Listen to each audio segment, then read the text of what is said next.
Hey there, viewers, and welcome back to another What's Up Wednesday. I'll give it a minute to make sure the stream is coming through loud and clear, looks good, all that stuff. Before we get rolling too awful far here, we'll see what you folks say. Kind of a cool thing.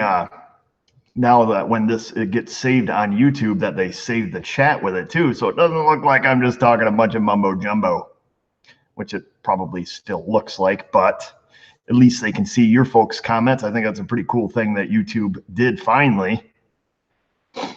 All right, so evidently it is coming in loud and clear, as loud as clear as it can be. I'm prepared. I picked up my shop, squeegeed the 35 gallons of water that were laying on the floor, locked the doors, phone's off the hook, computer's shut off, boom, all that stuff. We're all ready. So how is everyone doing this fine evening? I imagine a lot of you northerners up there are getting buried with your cars from the snow. We just got the edge of it, maybe 6 inches or something like that today, but the wind's been just blasting. I'm surprised we haven't lost electricity yet today.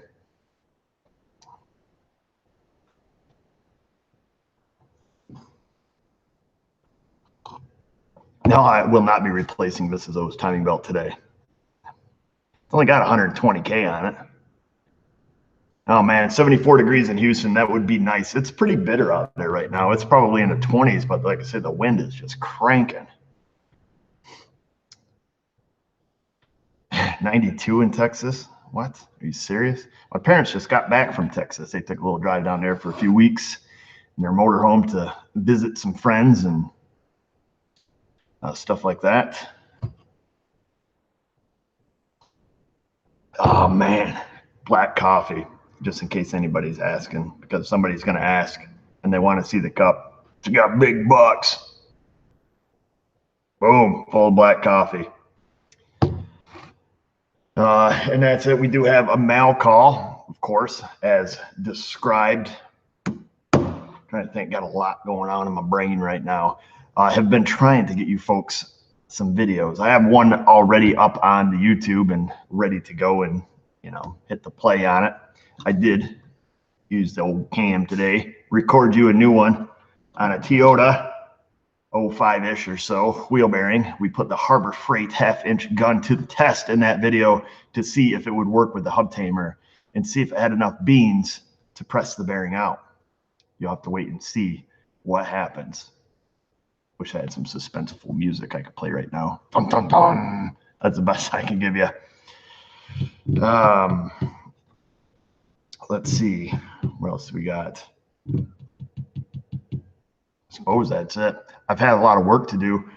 Just haven't had the time to make a lot of videos, unfortunately. I did try to do another one today for you on a Hyundai or Kia, I guess it was a 10 Kia Sedona. Pretty simple. Had downstream fuel trim codes in it. Bank 1, sensor 2, fuel trims, had their max adaptive limit, blah, blah, blah. However, the Chinese that steals the software for Autel is the same one that steals it for launch. So both of them scan tools were being super finicky, and it just frustrated me throughout the video. I ended up getting a little Actron, $200, reader, being able to look at generic OBD2 data there and, just solve the problem. But when I got started, it just turned into like complaining about scan tools video. So I nixed that one and said the heck with it. And that's all it was. It was just a simple O2 sensor stuck at 0 volts. So, no big deal. But I just wanted to show you guys, some live data. But like I said, the Autel and the launch were both like bonked in the same 100% the same exact manner. So like I said, I'm sure whoever steals the software from the OEM, for those scan tool companies, they're either taking them from each other or whatever. You make a copy of a bad copy, it's still bad. So that's it. Anyhow, let's get started with mail call. First one comes, big jumbo letters. Oh, okay, Kevin Sheriff Jr. said, took your advice. I got the ATG books. Thanks for turning me to them. Yes, great choice. there, sir. ATG books, in my opinion, in the aftermarket are fantastic books. Freaking air compressor every time, I swear. So we'll wait. But yeah, if you go into links to any of my videos and click on the link for AES Wave, you can go there and purchase ATG books. And I guess while I'm thinking about it, please no super chats tonight. If you can control yourself and avoid it, that would be helpful. I'll try to hit up, the comments over here. Wait for that compressor, basically ruining our lives. It does this because it knows we went cordless, so it's retaliating. That's the only thing I can figure. Forgot to take the compressor off the hook. That's right, William. It's got burned.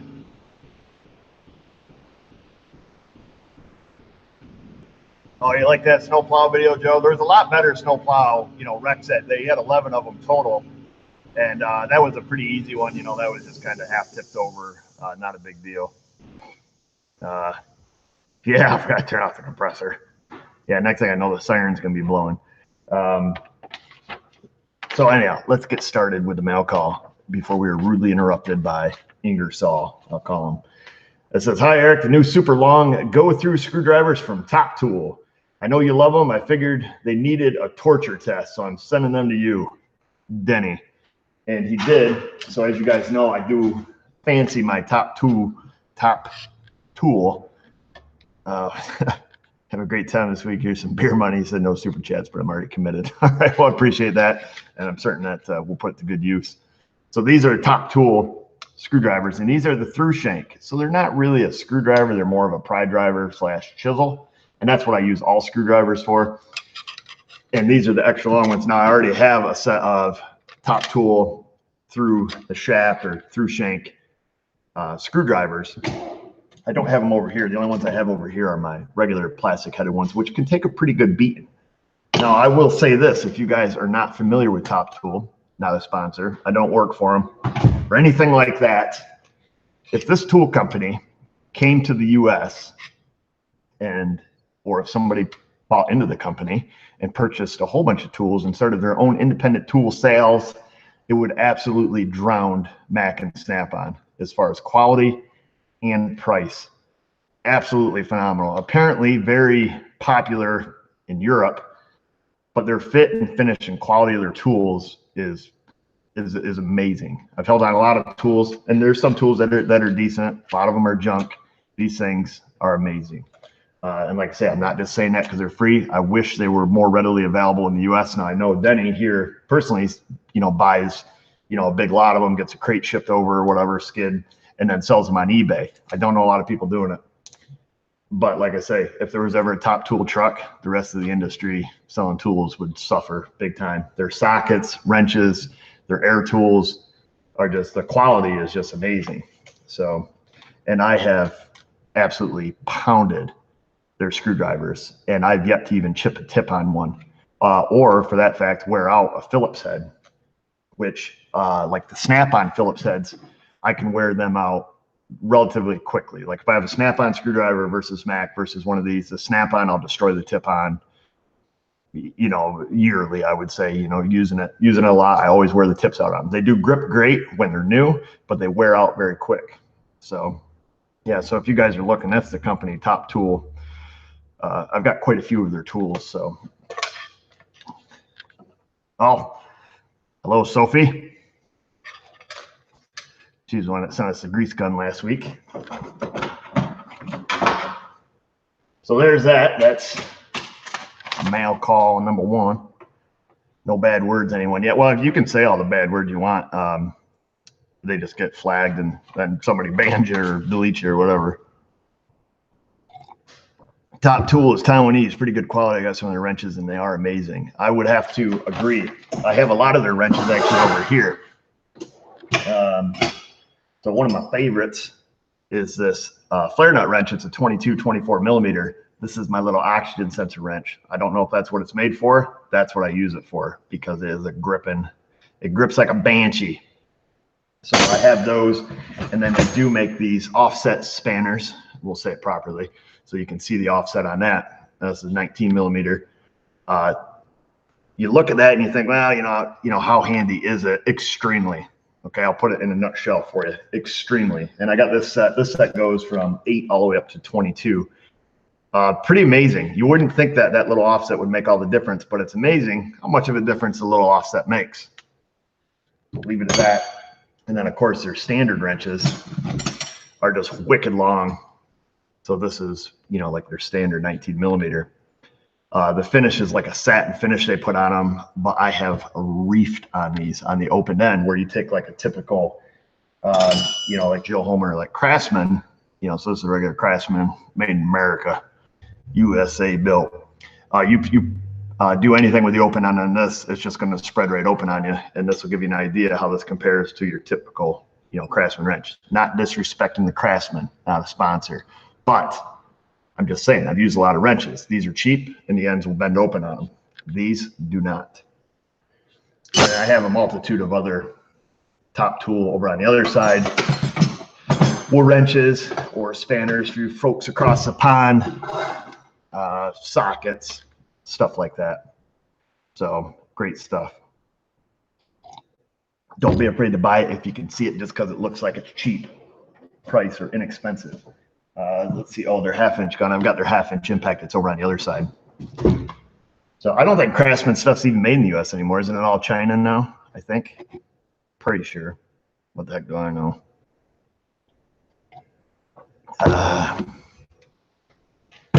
Continuing on, we did get a package in the mail,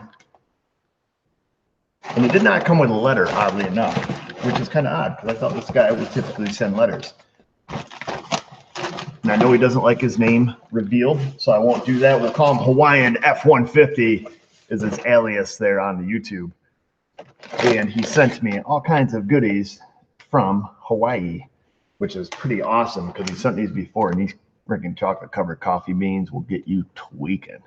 Who needs heroin when you got these babies? I don't know if they have the same effects as heroin, I'm just saying. 2 packages of the chocolate-covered coffee beans. And then, of course, the chocolate-covered macadamians, which are amazing.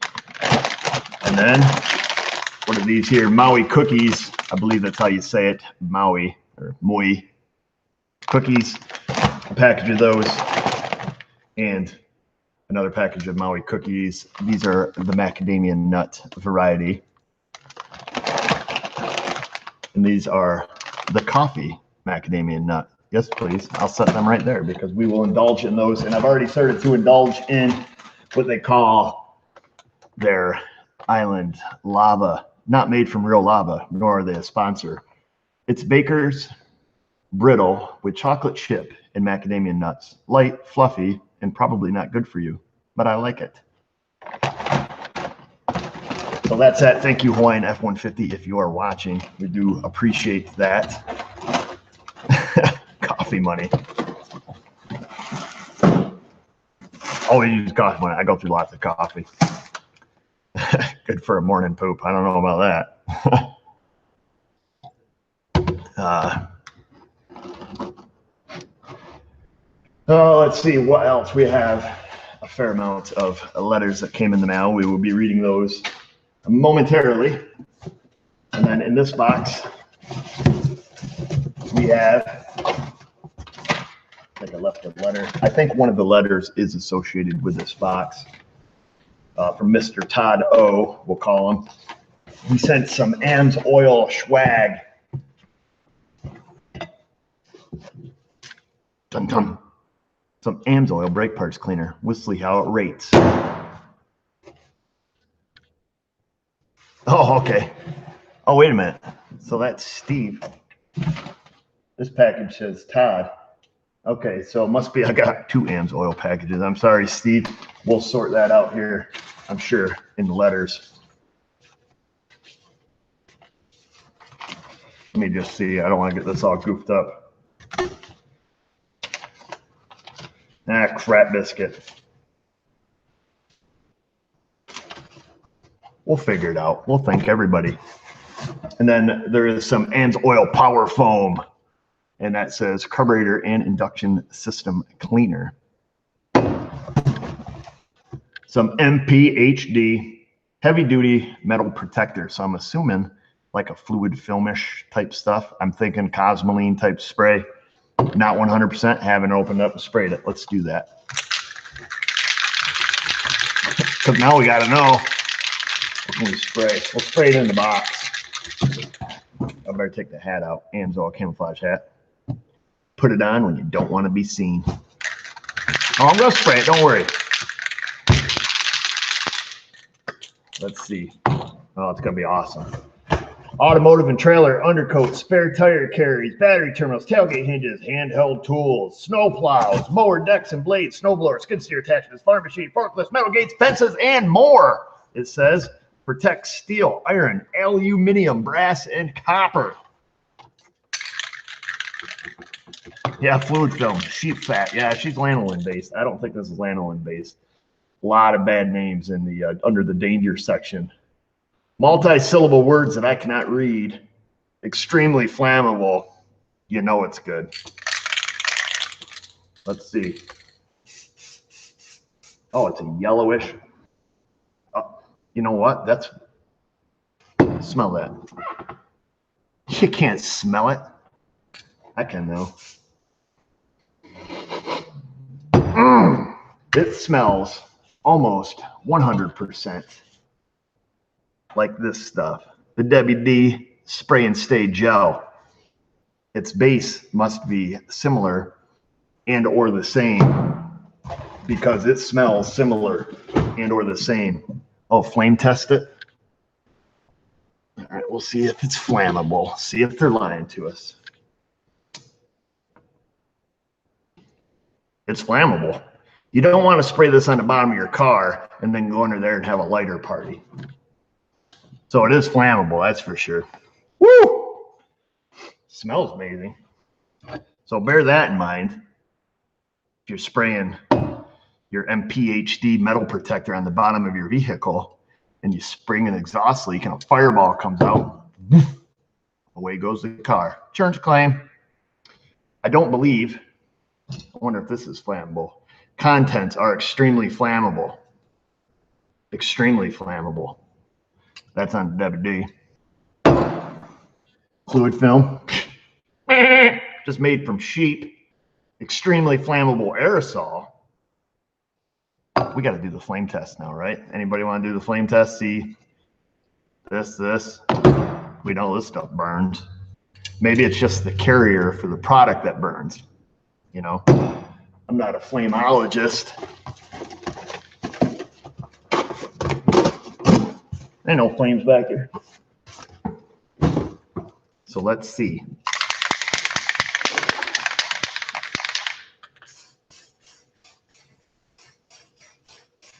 This is the W.U.W. It smells so similar to that. I bet if I look through the multi-syllable words on it. Crap, where's my lighter? Just had it. There we go. Here we go. This is W.U.W.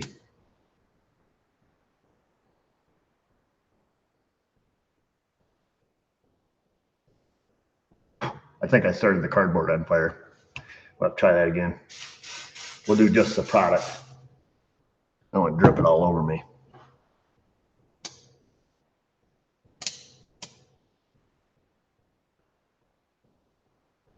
It must be just flammable coming out of the can.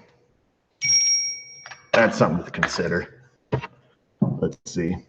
Oh, email or something. This is Amsoil, MP. Not as thick, I would say. Not as thick as the W.U.W. Let's see the Amsoil. Boom, your whole family's burning now. Pull that out. Keep that in mind. And of course, trusty fluid film. We'll have to spray that on the backside because we already contaminated that with flammable substance. Fluid film on the paper. Whoa, fluid film.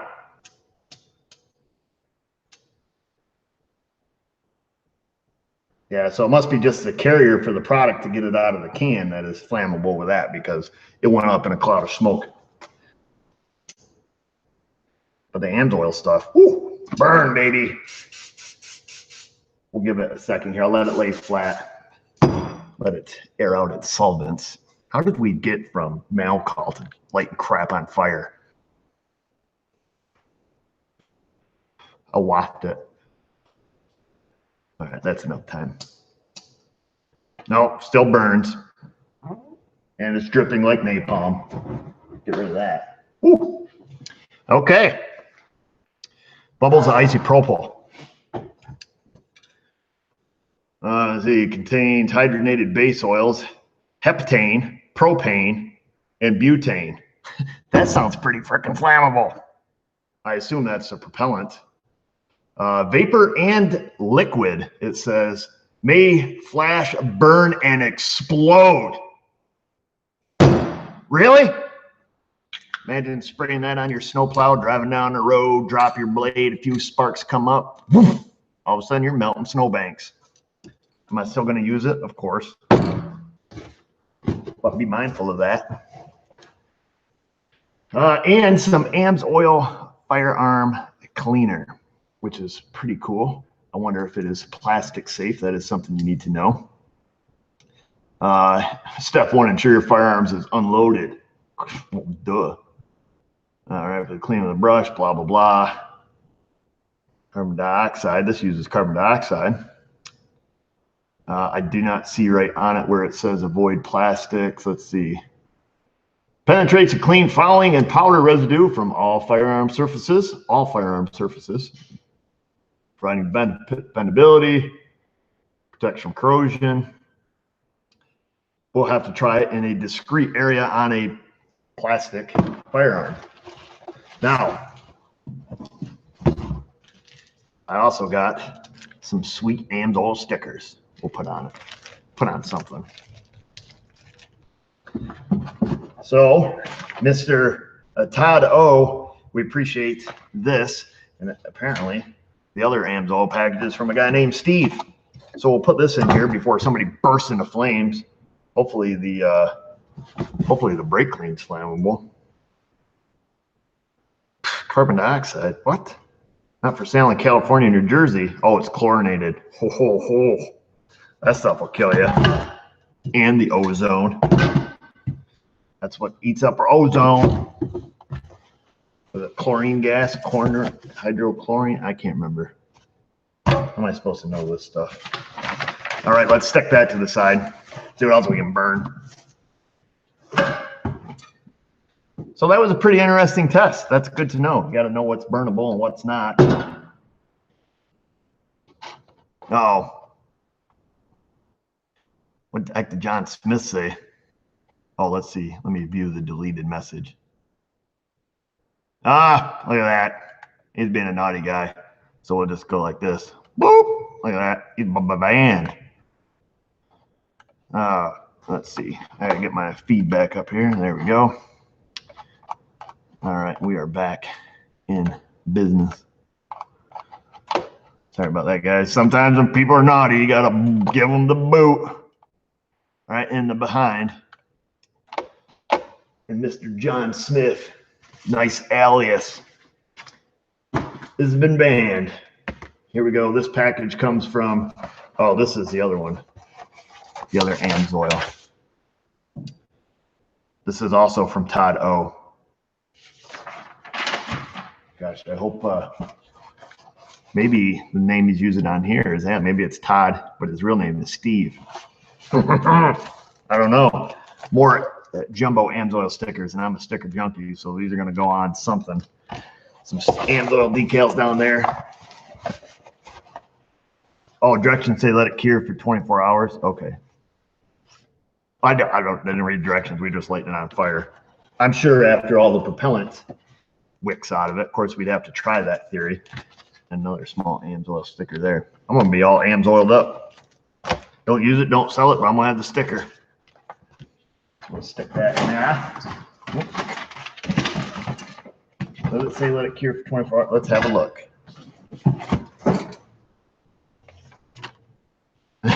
John Smith is back. Oh, let's see. Allow to dry for 2 hours. Is this the right stuff? Yes. Applications, directions, shake well, clean target area. Applying a uniform in even manner for precision application. Use extension straw. Allow to dry for 2 hours for best results. Allow to cure for 12 hours. So I'd be curious to know if at that point it becomes non-flammable. We don't know. We'd have to give it the test to see. I'm not trying to down AMSOIL or anything. Don't get me wrong. I'm just kind of curious. I'm a curious fella.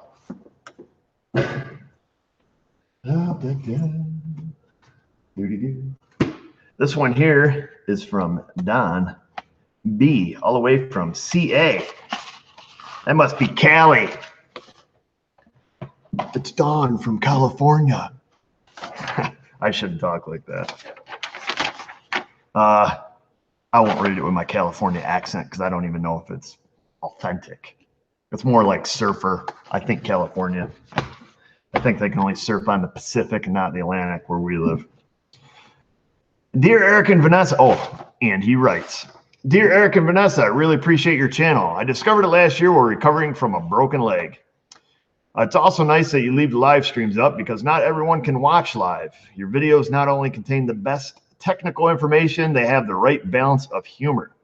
It's refreshing to see your honesty, integrity, modesty, and family values on your channel. That's a lot of adjectives. Is that an adjective, a descriptive word? I think so. I envy your life. Don't envy my life. When I saw these signs, I thought of SMA. I hope you like them. I have an obligation in June, which brings me to Buffalo, New York. If it's okay, I'm hoping to stop by Avica and meet you. Thanks for all you do. Don B. Well, Don, if you're ever in the area, feel free to swing on in. Of course, Buffalo is not right next door. You will have to head a few hours south and a tiny bit to the east, and you will end up at SMA. And these are the signs he sent. Just like the one I got hanging over in the other bay. It says, trust me, I'm a mechanic. Great sign. Pretty awesome. Now I can hang one out here. That way when people come in here, they can trust me. And this one says, if you first don't succeed, do it the way your wife told you to. True story right there. So these are pretty cool metal signs. So thanks for sending those down. And like I say, if you do end up watching this and your journey ends you in Buffalo, New York, feel free to stop in.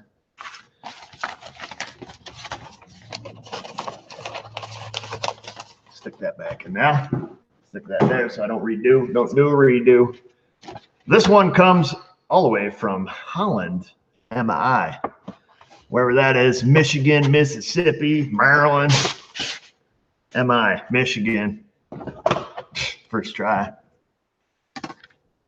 Hey, Team O, thanks for the great YouTube channel. Watching your stuff gave me the confidence to tackle a big job and save 700 beans. That's a pretty good savings. Sending you the best plate ever. Enjoy. Plus, Kogels are #1. Plate with our National Bicentennial year. That's pretty cool. And Kogels are the brand hot dogs we were talking about last week, available in the state of Michigan. So check that plate out. 1976. That's pretty sweet. Add that with our plate collection on the wall in the office, which is ever growing and getting bigger by the day, which is essentially the same thing. Just saying it twice. That's how you know it's true. Looking pretty cool. Got some Euro plates up there. Of course, one from Australia. So that's pretty neat. One from Germany the other day, Texas. All over the world, I guess it would be. This letter is from Barry S. from Englewood, CO, which I'm assuming is Colorado. And he writes, Eric, love your vids. They remind me of a time when I made a valiant effort at being a mechanic. It's not a career for everyone. Can I get an amen? Even after 2 years in the automotive technology program. Oh, that was a parenthetical statement. I should have read that with the last one. I really enjoy watching your Chrysler minivan engine out the top series in any video where you battle a damaged bolt. You like to see me suffer. Reminds me of the old times. Your broken bolt is a must-see TV. Will you get it out? Of course. Will you break out the torch? Break out Big Nasty? Find out in the next episode of the South Main Auto Channel. I know the videos take a fair amount of effort to produce. Please accept this token of my appreciation. So he did send a money order with it, and that was his token of appreciation, and we do appreciate it. So thank you for that. Let's see here. And he continues. You mentioned you were open to suggestions on removing the rust welded bolt in the bushing. I've had two thoughts. So he's referring back to the Hondu video where I foolishly went in Captain Caveman style, snapped the head off the bolt, and then just used the torch. Let me just see. You gotta. Oh, so Steve is the guy who sent us the AMSOIL stuff. He wrote here, Todd is an alias for my U.S. AMSOIL accounts because I'm Canadian. I have two accounts. Sorry for the confusion. All right, Steve / Todd. You couldn't have come up with a cool name. If I had an alias, I'd have a super cool name. I don't know, but my middle name would be Danger. I know that. Just something fun. I'd probably have something funny. But that's pretty cool. Thanks, Steve / Todd. Now we have the confusion figured out. Whew. You can be anybody you want to be nowadays. So his suggestions on the broken bolts were cut the lower bolt with an angle grinder, remove strut, bushing, bolt at once, and maybe weld a nut onto the residual bolt after removing the bushing. So that is plausible if you went in there, because if you guys remember, the lower control arm, strut went through it, bolt went through the lower control arm, and there was a welded nut on the actual control arm. So if you took the chop saw, sawzall, whatever you want to use, cut it on both sides, took the strut out of the way, you're still left with that little stub inside the welded nut. So what he's suggesting is, cut it, then just weld the nut, here, and then zip out the little stub part. That would work perfectly, assuming you have, a welder at home. Let's see, cut the bushing back out of the way, and then you can gouge out what you can't. Sometimes a small stick electrode turned way up, way too hot is more controllable hole maker than a settling torch. That is a good tip. And you can actually buy cutting rods for your stick welder if you have them. So that's a good idea. Same idea with a plasma cutter. Use it to gouge the bolt to weaken them at points where they can be more easily broken down. I've never liked burning bushings in my car because I usually ended up burning something I didn't want to. However, you provide an excellent example of how to get out of a bad situation. More broken bolt videos, please. Well, Barry, I appreciate your input, sharing your advice with the other folks. However, I don't really want to make broken bolt videos if the situation arises. I try to make lemonade out of lemons. That's what broken bolts are, lemons. We got one package right here. I want to say it's my favorite, pretty close to my favorite. This one here must have came from across the pond because it says it has been shipped here by the Royal Mail. From the Queen herself. This one has stickers in it. LM Auto Repairs. Oh, this is going to be a shameless promotion. Another channel. Just got burned. And he writes, "Hi, Eric. I follow your channel for some time now. I would like to thank you for all the time and effort you put into your videos. The way you approach and explain your problems and repairs are logical and really easy to understand. I do myself run a YouTube channel." Here it comes. Here comes the advertisement. "How do you sleep at night, Mr. Lewis?" I do myself run a YouTube channel doing repairs, but more on the electrical side of things. So you must do more electrical side of things than we do here on the SMA, I'm assuming. I'm only a car enthusiast, and I do it as a part-time, but has been a great experience. I'm sending you some stickers with the logo of my channel. There's no need to shout out this. It's purely a small thanks for what you do. Best regards, Lewis, LM Auto Repairs. Feel free to include it on your next What's Up Wednesday, but don't give him a shout out. Wow, this must have took a long time. He said he wrote this on 1/3/18, and it's 3/14. Unless he's from the past and we're way in the future. Oh, where in the thunder he lives, there's no return address.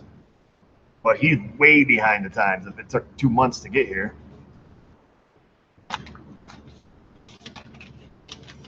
Oh yeah, and that's his stickers. I hope he's better at fixing cars than he is coloring pictures. I'm not going to joke about that. Maybe one of his children made that, which if they did, that's pretty sweet. That's pretty cool.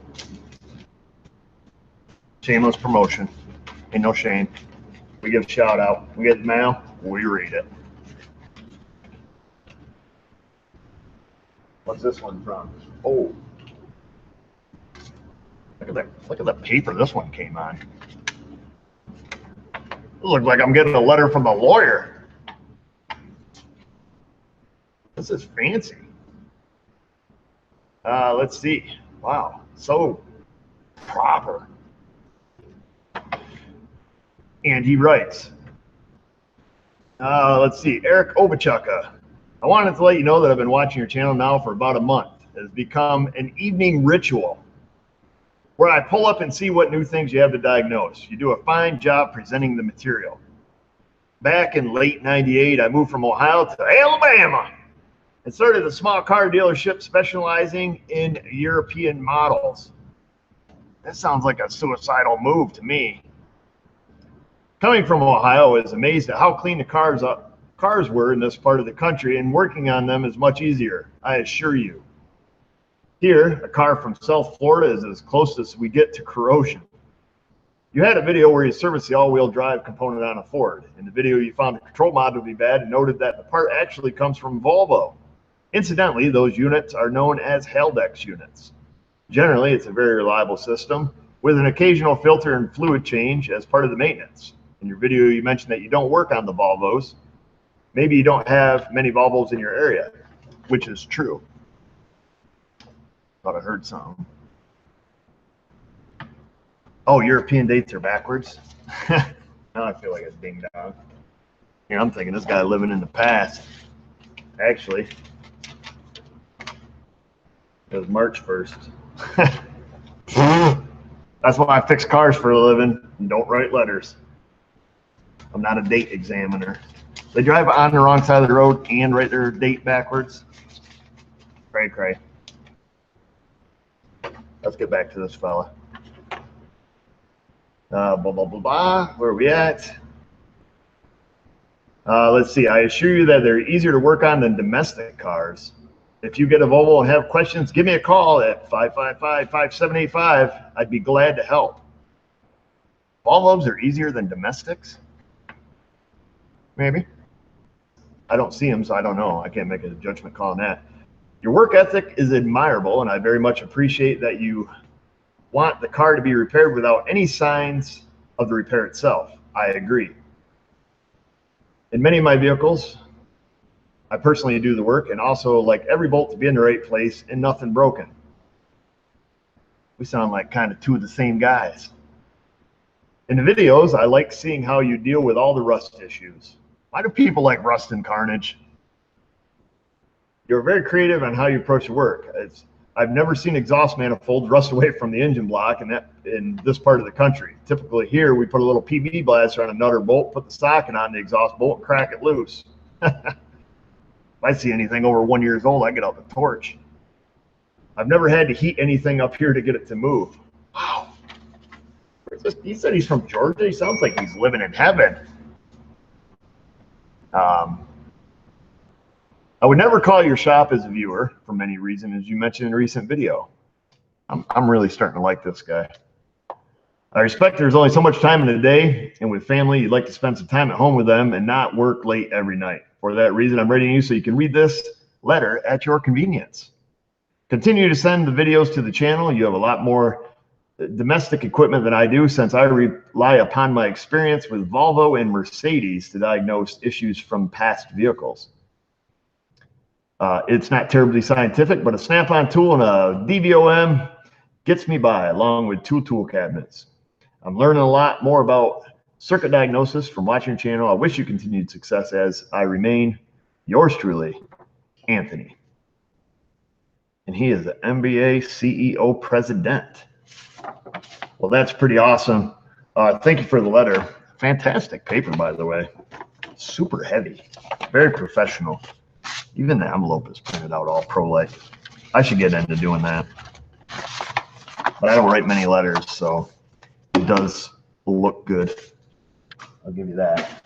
Oh, and I don't know if I should read this. Mrs. O is not here, but she did receive her first piece of fan mail, but she could not be with us today, this evening. I did call her, asked her if she wanted me to read it. She's going to be here next Wednesday. Asked her, what's up? She told me to read it. So I apologize that she is not here this Wednesday, but she did receive fan mail directed to Mrs. O.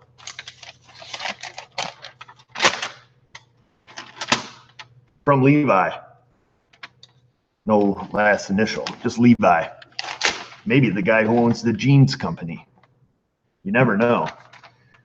Dear Mrs. O, if it weren't for you, the SMA channel would not exist. Thanks, Levi. Eric needs someone to make his lunch and someone to take care of him. What am I, 2? Yes, you're right, though. I do need somebody to take care of me and make me lunch. It's cool he includes, it's cool he includes you in the channel. I enjoyed the time when he was putting in the CV axle, and Eric, who was commenting on how they always smell like the marijuana, but then said, hey, we don't touch this stuff, which I do believe. Then you come in and smell the box and said, that smells like the good stuff.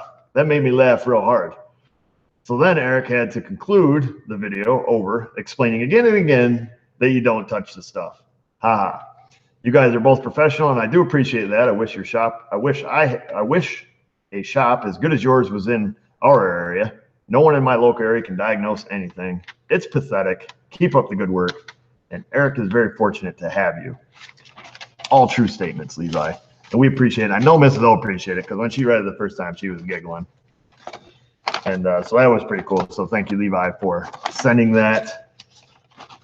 And no, we don't smoke the ganja. So before you get all wound up. But we did go through high school, so I'm just saying. You know what I mean? I'm just saying. Oh, one more. I set a box over here on the step. I'm getting hungry and parched.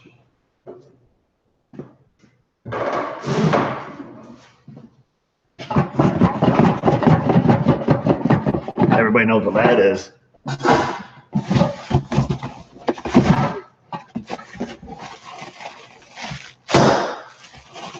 This is a whole box from the Amazon that somebody shipped us. Only one casualty, only one broken can of the chlorinated brake clean, which I think is super dangerous, non-flammable. So you can't use it as ether, starting fluid. Non-flammable. Because a lot of folks want to know, what do I like better, chlorinated or non-chlorinated? I can't form an opinion because all I've ever bought is non-chlorinated. This stuff, it might even be illegal here in New York. I don't know. So if it is, don't tell anybody. I don't want the brake clean po-po showing up. We're here for your brake clean. And this came from the Amazon Fulfillment Center. It did not come with a love letter. So I don't know. So whoever sent it, thanks. We will put it to good use because I love them brake clean. There it is. In the package. We've all been waiting for. This is the package I had to hide from the chillins.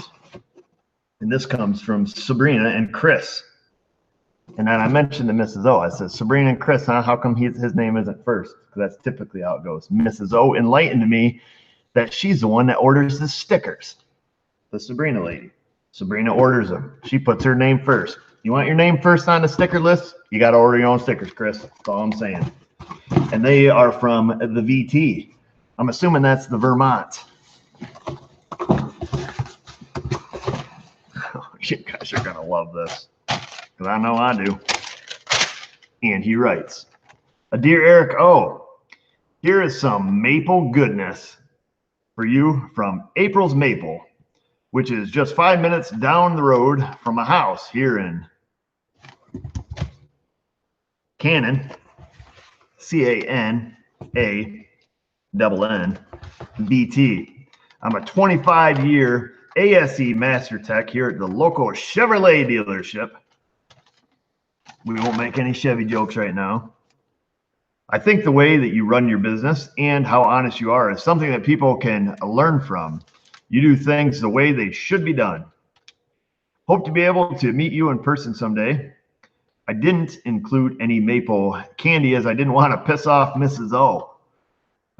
There should be enough cotton candy for you and the entire fam jam. I love your videos, and I like to come home after work, watch them while sipping on some Crown. I don't think he's talking about the spray can Crown. He's talking about the Crown that comes in the purple bag from the liquor store. You're my favorite YouTuber. Thanks, Eric. Yours fans and CANANNBT, Chris and Sabrina. See, you signed it like this. And he said, P.S. Can you thank Sabrina for mailing this out for me? Mrs. O, again, before reading the letter, she was right. He wrote a letter. Sabrina took care of the rest. So good thing we have our wives, because likely nothing would get done, at least the right way. We might write the letter, but put it in the mail someday. I am a maple junkie. And this came from a place called, not on the box, this came from a place called April Farms. And I thought they had something else on there, like 800 acres and a dream. Oh, that's what it said. Yes, it does. On their bag, it says 800 acres and a dream. So they own a few bits of acreage. And in this little box right here, or container, is maple cotton candy. So they take the maple sap from the maple tree, cook it down to maple syrup, keep on cooking, turn it into sugar, and make this fantastic goodness that looks like insulation from the wall, but tastes like angels. This stuff is amazing. Of course, I've already ate one full container, but he sent not one, not two, not three, not four, but 5. And I've already ate one. Also included in there from the 800 Acres and a Dream, April's Maple in Vermont, is a pint. I believe this is a pint. This is 16 ounces, 1 pint, rooted in Northeast Kingdom, Vermont, real maple syrup. And this is a grade A amber. I personally like the darks. I also like the ambers. I like any homemade maple syrup. I could open this up, go Super Trooper style, and just guzzle it down, but I won't, because I'm going to save this, put it in my rations at home. And then, of course, the April's Maple Crunch, a pancake mix. And I'm a pancake junkie, and I'm having a hard time now opening this stuff because I wanted to show you guys before I take it home and just indulge like Captain Caveman. Now, Mrs. O and I did do these maple sugar donuts. They come as a plain donut with a package of maple sugar that you put in there, jostle around, and then eat. And also, I don't know what these have to do with April Maple. I don't think anything. These are Vermont Smoke and Cure Barbecue beef sticks. So he did send me some beef sticks. This one is the Spicy Italian. That's what my name would be if I had an alias, like, you know, Steve and Todd there is alias. Steve, just to let you know, you could have been called the Spicy Italian. Huh? How cool would that be? This one is original cracked pepper. You wouldn't want that for a name. What's your name? My name's Cracked Pepper. No, but if your name was Spicy Italian, that'd be pretty sweet. So we'll stick these out because I'm going to indulge in them. And this stuff, guys, if you ever get a chance to get real maple syrup, cotton candy, get it. And we'll advertise here for April's Maple, not a sponsor of the show. Focus. There you go. You guys can get your info off that. If you want to order your own cotton candy from April's Maple, do her a favor, give her a shout out. Tell her Eric O sent you, even though she doesn't have a clue who I am. And I don't even know if it's really a girl. You'd have to ask. You have to ask when you call. Tell them you saw it on the SMA channel. Maybe they'll send me a lifetime supply, which would be pretty sweet. So make sure everybody calls. You order some. Tell her SMA, timestamp it, send a link. Be nice if a little truck showed up every day with these. April's Maple. I assume it's April. Things to do. Let's see. What do? They do syrup, candy, so maple candy. And I know he didn't include any, but he did include big buckets of sugar. Mrs. O would not be mad. In fact, one of my favorite things is maple syrup candy. So as they're cooking it down in the different stages of sugar, they make this candy. And you put it in your mouth, you're like, oh, look, a chunk of candy. You put it in, it dissolves, and it just goes straight into your veins. And then wherever candy goes from there, but you can't stop eating this stuff. But you have to, because eventually your heart explodes. But it is so amazing. I'm just saying. I've never had her candy personally, but every maple candy I've had before, or maple butter, maple spread. That stuff is amazing. So, yeah, that's that. I've had too much sugar today anyways. I'm not going to crack open a fresh one. I might. We'll see. So that's that. So Chris, Sabrina, thank you for sending that package. Sabrina, thank you for taking care of Chris and getting that package out. That is mail call. We are officially done with the mail call. Thank you for everyone who sends in our mail, for all of our viewers, our supporters, our patrons, everyone, all of you guys are all equally as important to me. How's that for emotional? Yeah, a little truck, 29 auto, little maple syrup cotton candy truck guy comes in with a thing like they spray and blown insulation, and I just stand back and I just come through that thing like a set of cobwebs. It'd be awesome. Good stuff. Richard, you've never tried maple syrup like the real, not the Aunt Jemima stuff in a high fructose corn syrup maple flavored with butter. You got to get the real stuff. Once you do it, maybe you shouldn't, because once you do, you're never going to go back. That's all I can say. How in the thunder do you get these things open? You just rip it. What's this one? The spicy Italian. That's going to be my name. Oh, it smells good. It doesn't smell like a nasty Slim Jim. Oh, crap biscuit. Is that the real Astro Tools account? I got to see real quick. I think it's the fake Astro Tools. We got to find out here. It is not. It's the legit Astro Tools account up in this house. Well, I'm embarrassed. Let me go up in my drawer here. What did Astro Tools send? Impact Torx bits. Now, I talked with a feller, Chris P. He's on there. I didn't want to say his name. He spent some time developing these. Guaranteed me for life that these will not break. I don't know if that's the exact words he used. However, I did talk with him about when he was when we were talking about he was going to send these to me, and I was telling him, like the T27. Is that what I'm thinking of here? Well, T27, T30, the little Torx bits that hold the screws on the rotors. You look at them, you breathe on them, ka-snap, away they go. These things just fall apart. Now, I have not used these yet.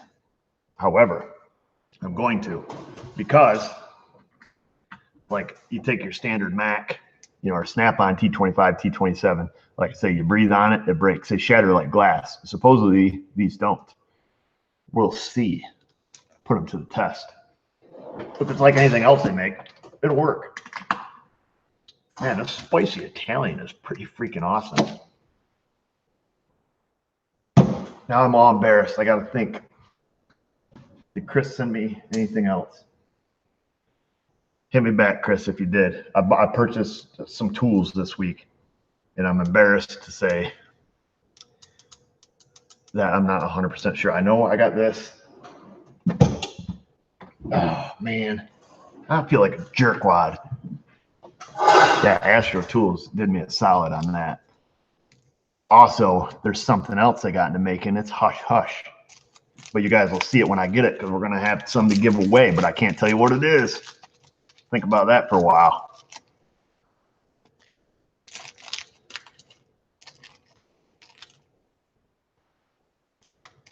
Oh, He said, that's it so far, sir. New lights coming soon. Yeah, so they got some new lights developing. Whoa. However, that's not what I'm talking about, the top secret project that only I know about and everybody else at Astro.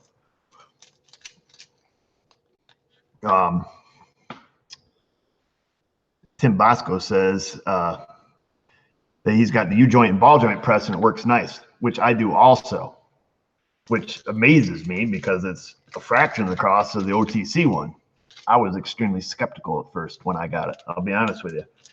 And then I've just put it through its paces, beaten it, you know, just with the biggest half-inch gun I have. And, you know, I've yet to destroy it.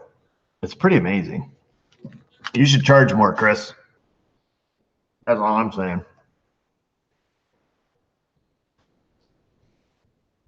Astro Tools has a good rep. There's a lot of Astro love up in here right now. Let's all group hug the Astro guy. That didn't really sound right, did it?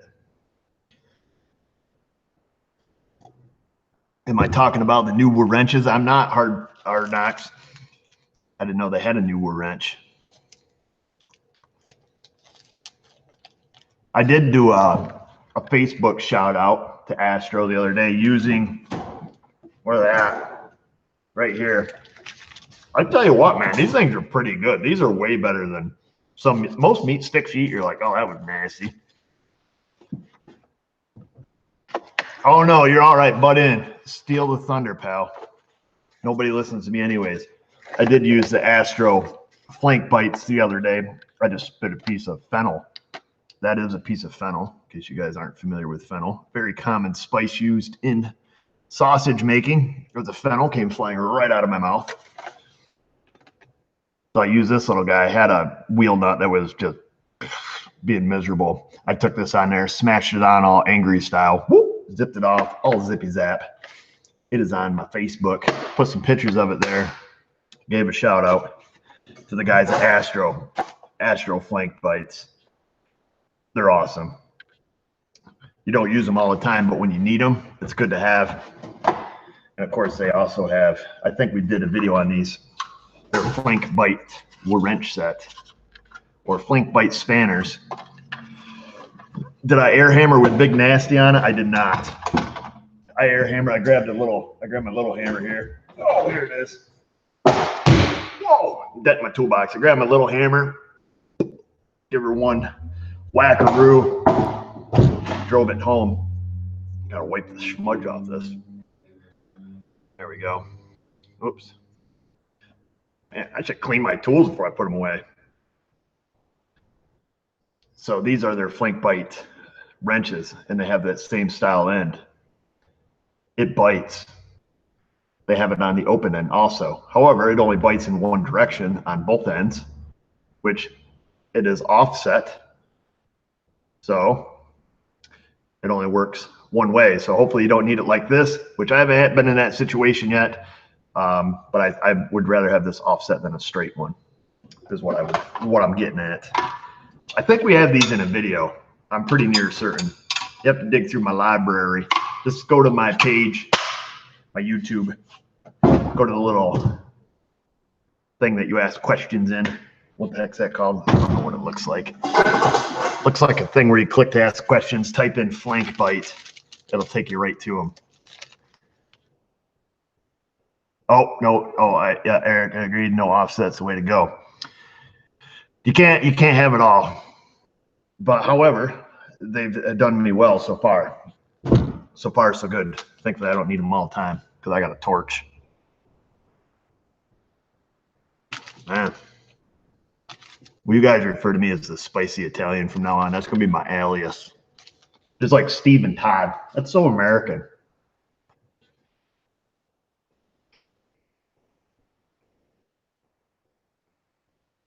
Let's see. Oops.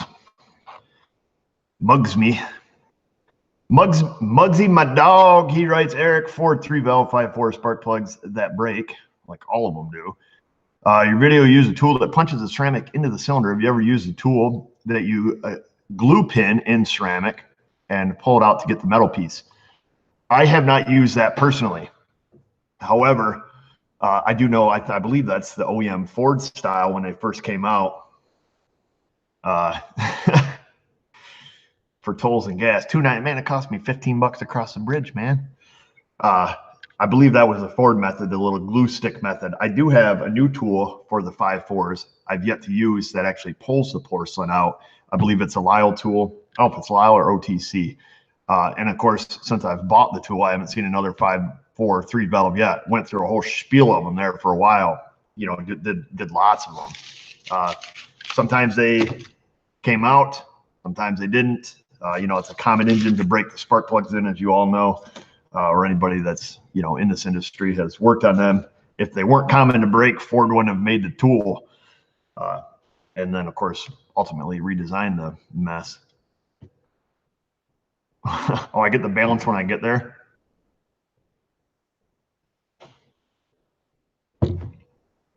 I'm sorry for eating in front of you. Now my coffee's cold. Spicy Italian Dan called me the Spicy Italian. I'm not really Italian, though. I just thought it was a really cool name. These are actually pretty good. I wonder if these other ones are as good. I don't want to open them and eat them right now. I'm going to save them for my ride to Staten Island. However, I cannot let this just sit right here. PO 171 on a Colorado. Should I fix it? You sure should. Probably one of your easiest codes you can fix.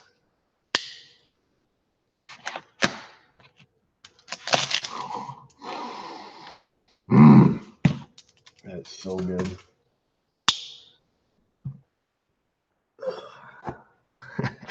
Spicy Danger Italian. I forgot about my middle name.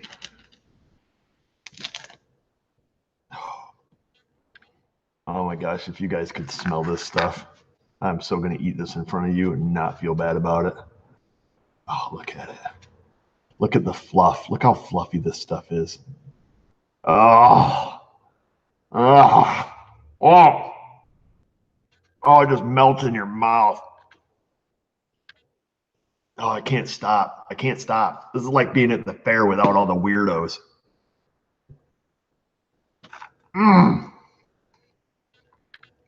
So Steve came back and said spicy Italian would work as he is Italian. See, Steve, you missed the opportunity. Oh, man. All right, one more time. One more time, pretending we're at the fair.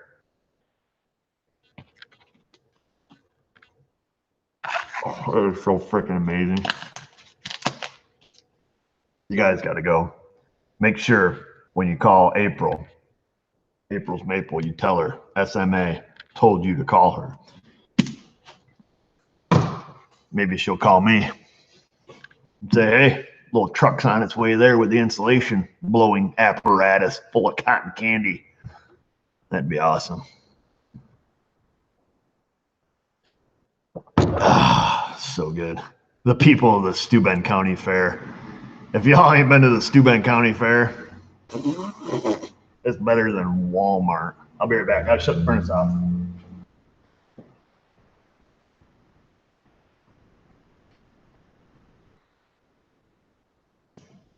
Yeah, because you got the videos like, you know, the people at Walmart.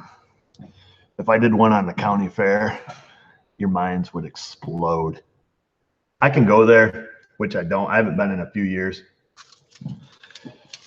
But you almost have to go there at least one day.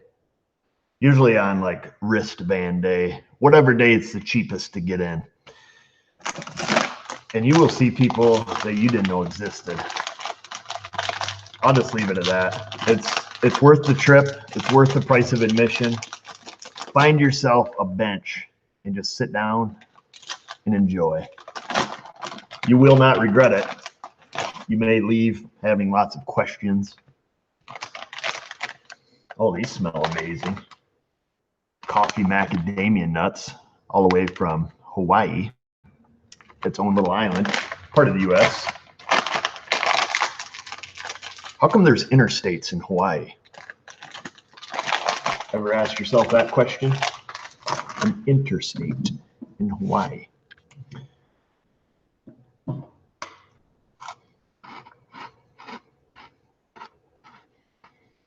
Pretty awesome. Yeah, Mike the disgruntled mechanic. He agrees. There's some doozies there. I don't know if doozies is the word for it, Mike. It's probably the polite word. Yeah. Odd ducks. Yeah. We'll use that.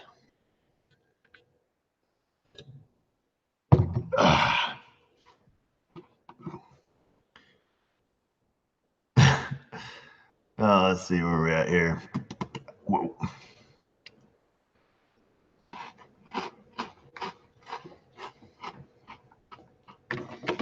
They dry you right out, but it's a fluffy dry. You know, like when people go to Arizona and they're like, it's 130, but it's a dry heat. These are a very dry cookie, but it's a fluffy dry. It's not like, oh man, this is dry. Drink a gallon of milk dry. It's fluffy. Let's see, Classified, he writes, and he's a longtime subscriber. I think he's been subscribed to my channel since back when I was only maybe a few thousand. Herrick 98 Ram 2500 59 V8 1391 code, sometimes sets under hard acceleration, new time and chain sprockets, new crank sensor. What should I check so I can stop firing that cannon? What is a P1391? Is that some kind of cam correlation? P1391 Dodge. Can't dodge it, ram it. Isn't that what they say?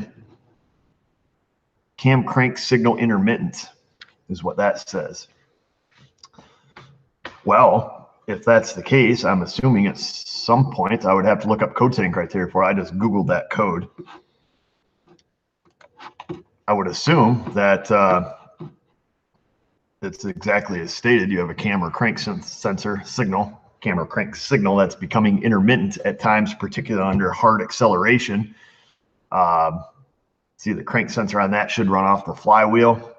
You know, is the, you know, maybe the thrust bearings inside the engine getting worn, and, you know, when the converter balloons up under hard acceleration, it is losing crank signal.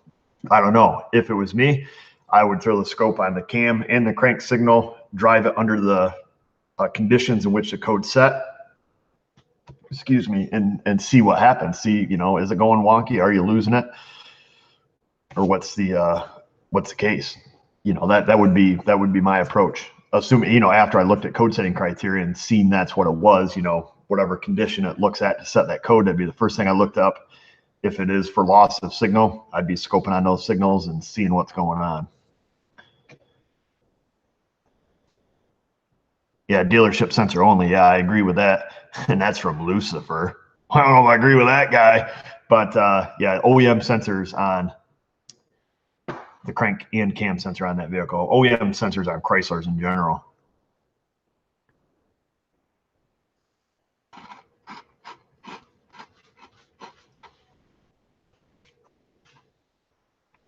Google this has asked me if I recognize these B codes. I don't memorize codes. Some generic OBD2, P0, blah, blah, blah. I'll have them in my noodle. I don't memorize codes. Oh, you use a BWD sensor? Well, there's your problem, lady. BWD broke when delivered. If you're doing any sensors on that, OEM, baby, all the way. Yeah, I don't memorize codes. I try not to memorize anything I can look up.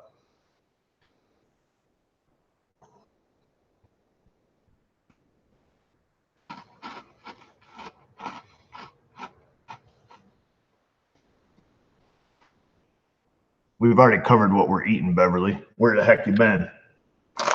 We're indulging in the coffee. Macadamian. Focus, you macadamia nut coffee. I can't finish that sentence. You AVE watchers. No, the Maui cookie from the state of Hawaii. Just a little bit south of here. Yep. Oh, so my boy Josh was here the other day. Brought back some good memories. Hit me right in my feels. He's over here working. He's doing a timing belt on his Honda Ridgeline. And I did use the Harbor Freight to zippy zap out the crank bolt. Worked fine. Of course, I used the heavy, you know, 19 millimeter impact socket that's designed for that. So had the upper hand on that one.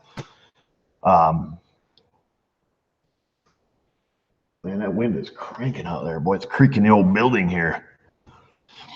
what was I talking about? Yeah, so he's over here working, doing his timing belt and that kind of stuff, and it just eats at me to know that he's going to a college, which was, you know, highly rated by Popular Trade magazine, and he has to come to me to do the timing belt because the teacher's never done a timing belt.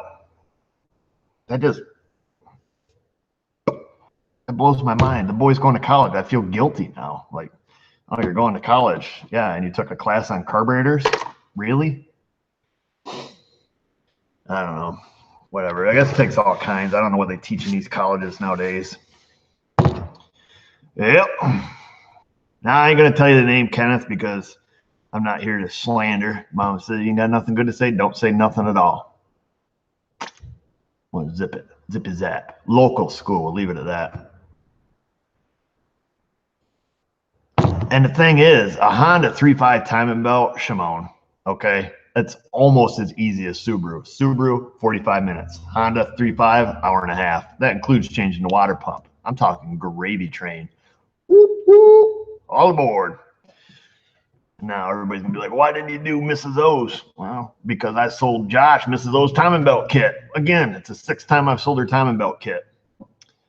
But the 3.5 is gravy, man. Gravy. Just pour some gravy, sop it up with a sponge.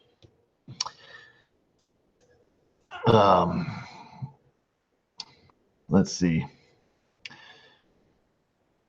Yeah, same teacher taught him front probe connectors. Yeah, exactly. We talked about that in the one video. I mean, you know, he brought his car here because the money light's on.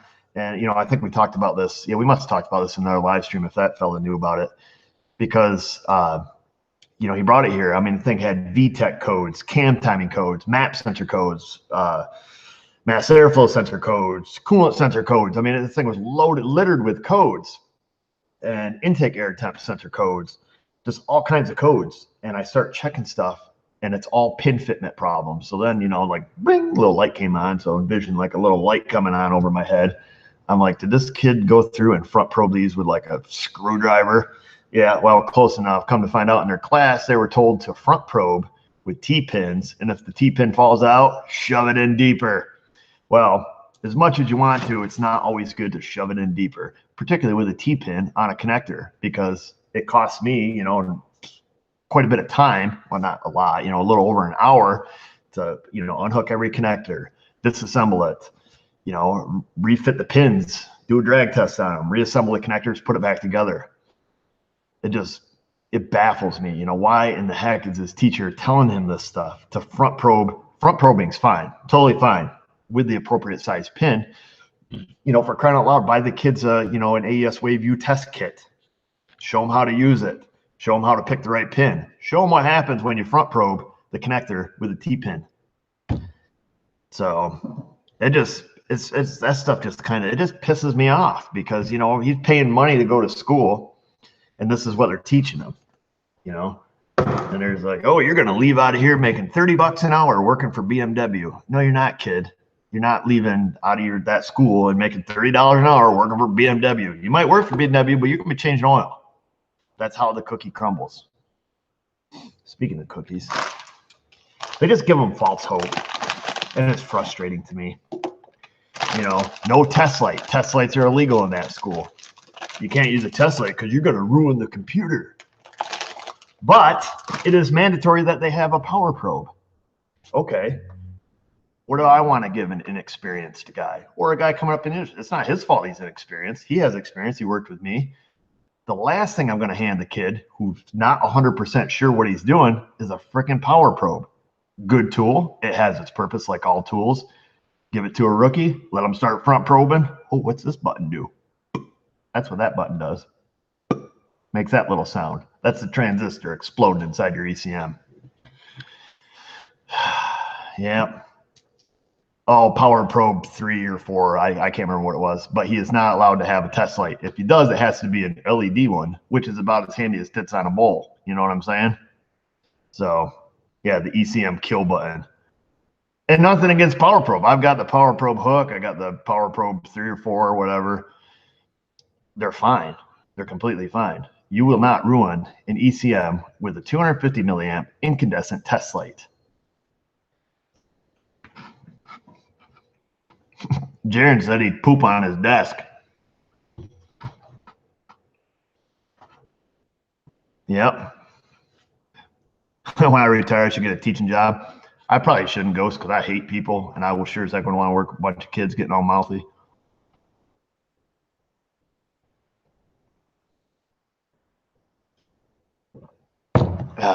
Is the Altel Maxxis 808 good for DIY? Absolutely. They probably endorse Load Pro. Hopefully not.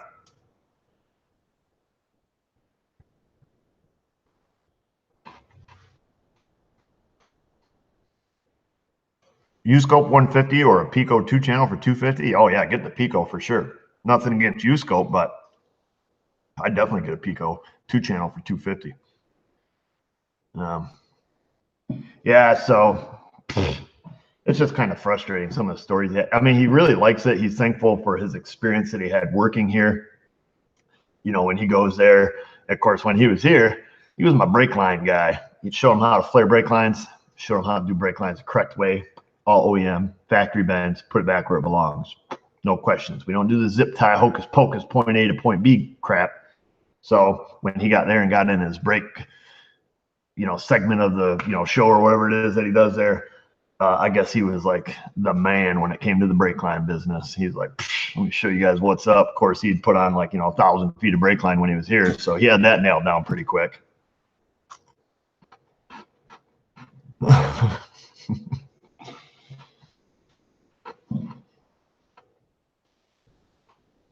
Yeah. Yeah, why properly? Yeah, compression fittings, Scotty Kilmer style.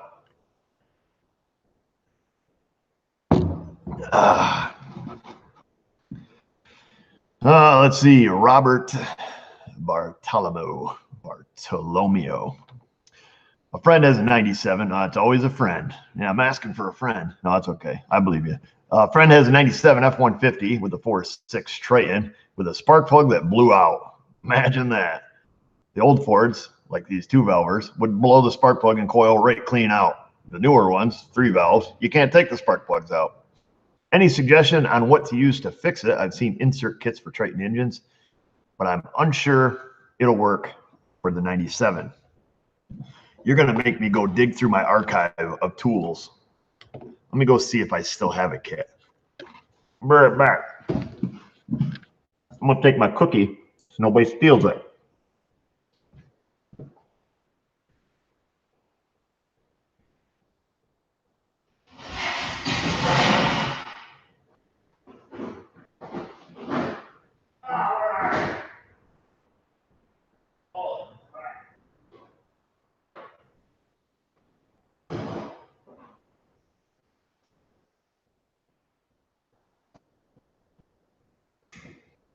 Man, you made me dig right into the dungeon. See that dust? All right, I believe this is the one that I used on the old Tritons. Of course, 99% of them are in the crusher where they belong. This is from Napper. Let that focus. Come on, little fella. I got to try to hold it still. 770 3408. That's from Napper. Wonder what that costs. I probably ought to open it up, see if it's the one I used. 770 3408. Let me type it into my Napa account here. 770 3408. Survey says cost me $76.25 inside this kit. Now this may be too big of a bit of kit for you. Man, I used to be able to go out and do them suckers in the parking lot. I do have a video on using this tool. I believe it was a Dodge Neon that we repaired. So basically it comes with a self-piloting tap. I take and pack the flutes on this full of grease, guide it in the original hole, run her till she hits bottom or close to it. Must be these are the ones I use because I have an extra package of them that says SMA on it from the Napper store. Of course, I think these are the long reach. These are the long reach ones. You got to see how thick your head is, not this head, the head on the vehicle. Those are long reach. These are what they call normal reach, all different numbers. Of course, they're all part of the kit. And then these are the short reach. And when you're doing it, you're going to do the classic reach around, especially if you're back there on the number 8. Once it's tapped, insert the thread. Here's the driver tool, spreads the knurls open on the top, ensuring that it does not come back out. And that should save your bacon on the 5446 Ford. It comes complete with instructions. And it comes with a 6-pack of each. Long reach, normal reach, short reach. I'm assuming the long reach is what I used because I would go through multiple packs of them back when they were very prone to blowing out. Now I've got to go put that back on the shelf and cross my fingers I don't ever have to use it again for a while. That should get you up and going. Yeah, when you hit the piston crown, definitely stop turning. Now, Eddie the Grouch, you may be joking about that. However, I was up at Rogers Engine Rebuilding, dropping off some Subaru heads, and he had a Ford 5.4 there with the heads off it and was getting ready to disassemble the engine. And on top of the piston, I see these perfectly cut threads, you know, coming at this through an angle on this piston. I'm like, you know, I'm looking at it like really trying to figure out what it is. And, you know, of course, Wesley came over. He's like, what do you think caused that? And I had no idea. I'm like, well, did a bolt fall down in there and a piston came up and whacked it? No, somebody did exactly what you're talking about. Piston was at top dead center. They took one of these tools and just kept cranking. They must have been just giving it full beans right through the top of the piston. Went from a blown out spark plug to pulling the engine. So keep that in mind. Make sure you know where your piston's at. But go on and watch my video on the stripped out spark plug. How to repair a stripped out spark plug. I believe I used that kit in that video. Got some close-ups with the endoscope. I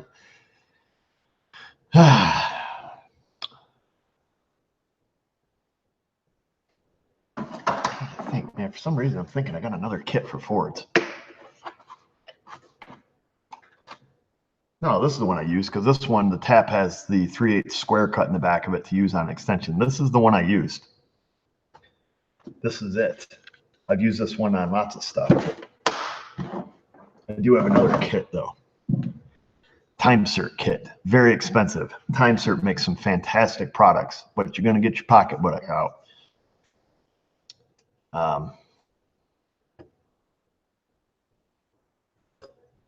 That is so cold at this point. There is Helga's Pennsylvania Cooking and Homestead. I think I'm out of stuff to really talk about. I'm not gonna lie. Hey, there's Hillary. How you doing, Hillary?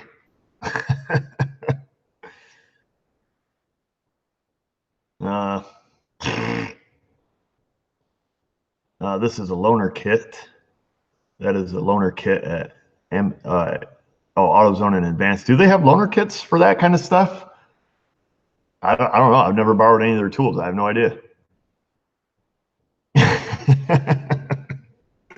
Oh man, I need something else to eat. Can I buy a spicy Italian kit? Yeah, the fake Scotty Kilmer, he'll be up on here soon. Oh.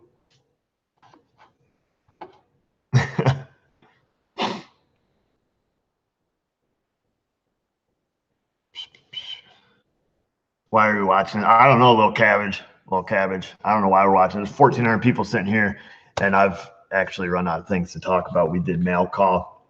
We went through. We looked at the broken spark plug repairer thingy. Oh, Chris, AKA, has a good question. Oh, where did I miss it? Let me scroll back up here, find some Chris. Better not be some European stuff because I don't know. You have to ask it again, Chris, because I'm not seeing it. Let me zip down here before I miss it again. I show you how to find a vacuum leak with a cigar. No, for that, you got to go to ScottyKilmer.com. He'll show you how to. Okay, here we go. Chris, a.k.a. the Pizza Man Jenner. Not Jenner. You don't want to be that guy. Camshaft crankshaft sensor won't go out on 55,000 mile Colorado 06. Well, if you're talking about cam crank correlation at 55,000 miles on a Colorado, I don't doubt that. Chances are, you know, your cam chain, this is going to be improper saying that it has stretched, because they don't stretch. They do wear though. And then, you know, act like stretched, or how do I want to call it? I'm in a lack for words. The more sugar I eat, the less I can think.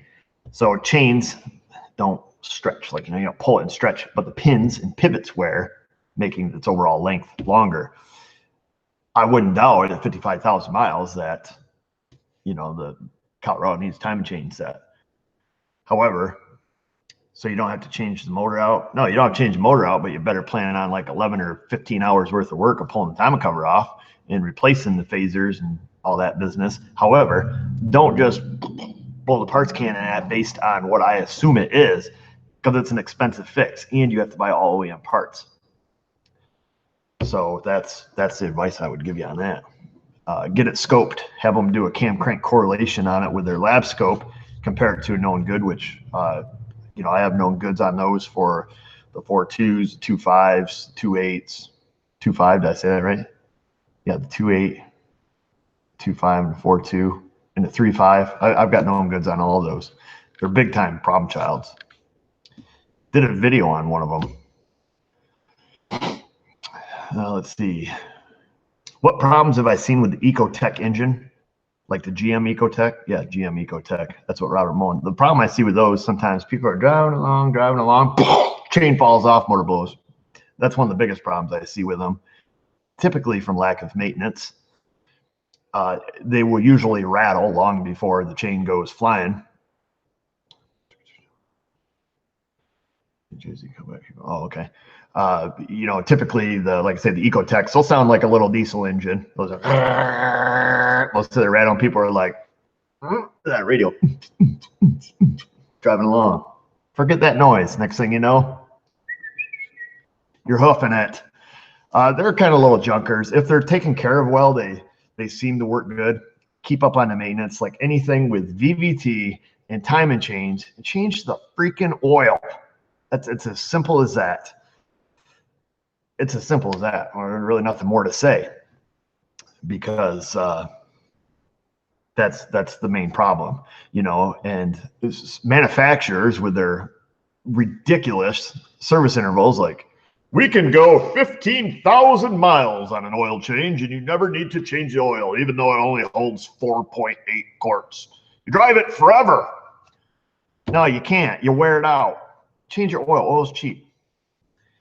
You know, I wouldn't go 5,000 miles on it, especially, you know, anything with VVT. Even my Tundra, 5,000, boom, that's running Mobil 1 synthetic, 5,000. I don't care. Well, of course, that's Toyota's recommendation. You know, the light comes on at 5,000, but you start seeing these vehicles 10,000, 12,000, 15,000. Are you kidding me?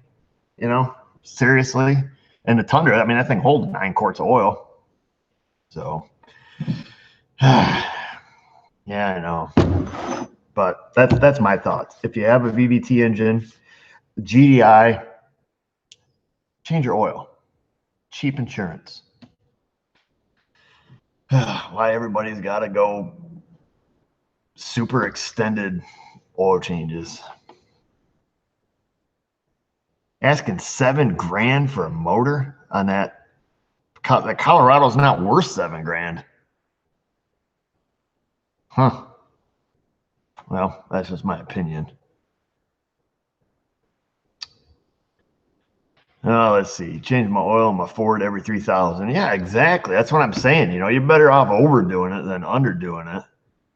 I mean, it's, you know, oil's cheap in the long run. And you see all these 3.6 GMs coming in, these 3.0 GMs and GM Ecotechs and, you know, Fords and anything. I got a Jeep over there right now. I got an 08 Jeep Liberty over there. It's from Colorado. Colorado Springs, Colorado. It came from the auction. Local shop bought it. He took it back home. Thought it had, you know, like an injector or something. I can't remember what he did. For some reason, he pulled the intake manifold, put the intake manifold back on. I think he did new spark plugs, something like that. Oh, it was misfiring. and she changed the throttle body, threw, either case, threw a bunch of parts at it, and the vehicle doesn't run. So he brought it here on a trailer, dropped it off. Like I said, he owns another shop, dropped it off, says, when you get to it. So I was like, okay. So I went out in the parking lot just for the heck of it today, crank it over. I just wanted to see what it sounded like. Thanks, John. We appreciate you. Want to see what it sounded like. Go to crank it. It's cranking normal. Boom, thing starts. But it's got dead miss on at least 2 cylinders. So it's a 3.7, and it's just bum, bum, bum, bum, bum, bum, bum. So I'm like, well, shoot, man, I ain't going to push this thing in. Drop it in drive, blow a U-W in the parking lot, pull it in my bay, put it in park, and I'm letting it idle. And it sounds, sounds like it's running fine, except for the fact that it's missing on 2 cylinders. So I grab a scan tool, plug it in, and I got a misfire on number 5 and 6. So I'm thinking, okay. So I just give it a little throttle, kind of holding it steady around 2,000, just scanning through some data real quick while I got it running, gather some info. And so I let it back to an idle, didn't see anything too out of line except for the misfire. And I was just getting ready to shut it off. And then that thing went all tick, tick, bang. And now it don't start at all. So whatever was keeping it from starting, it happened. It made a couple loud clank, clank, click, clank. Not really click, clank, clank. It was like tick, tick, tick, bang. And then that was it. Show's over. But at least I got it inside. My gut. This little guy right here, not the Fox. My gut tells me that it's missing some cam followers because it is a 3.7. And the reason we got on this topic is because we were talking about the topic of people doing piss poor oil changes, not doing an oil change. The 3.7 and the 4.7 Ford were notorious. 3.7, 4.7 Chrysler were notorious for the lifters, assemblies, or lash adjusters, I guess they would be, underneath their cam followers. People didn't change the oil. They get full of schmutz. Off goes your rocker arm. All because you want to do your 10,000, 20,000 mile oil change. The way these things are designed, they're motionless. Well, they're not motionless. Obviously they pump and keep the oil or the lash out of the rocker arms, but they sit down in a hole and they fill up with stuff. And then, anyhow, that's as far as I got.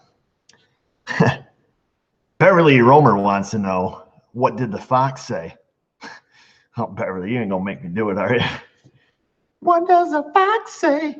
Ring, ding, ding, ding, ding, ding, ding. You guys know that song. If you don't, Google it. You'll be singing it all night. I love that song. Anyhow, I haven't looked at that Jeep any further other than the click, click, bang. And I shut it off and my eyes got real big. I said, what was that? And then I cranked it over and it sounds normal, but it doesn't want to start. So maybe the flywheel broke, who knows? I don't know. I didn't look at it any further. I didn't have much time. I just, we'll start to see if it runs. Oh, it runs, let's pull it in. Boom! Your car's done. Well done. So we'll leave it at that. I plan on making a video on it. Because, he's not in a huge hurry. Yep.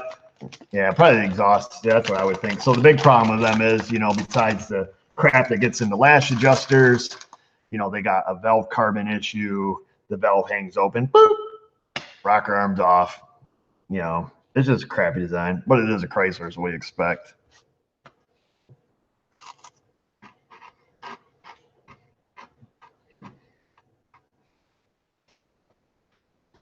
Do you listen to music in the shop when you're not making videos? If so, what do you like to listen to?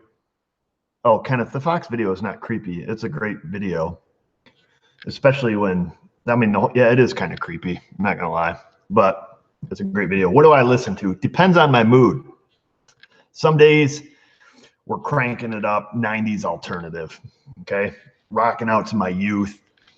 Pearl Jam, Nirvana, Stone Temple Pilots, stuff like that. Other days, I'm in a classic rock type mood. We'll be listening to, Molly Hatchet, AC/DC, Poison, Guns N' Roses. I'm talking long hair, no shirt, leather pants, classic rock. Other days, I'm Johnny Cash. Other days, I'm 90s country. It really depends. Sometimes I'm just chill music, like just electronic, just chill music. No words, just music. So it really depends on my mood. Yeah, White Snake. Mm.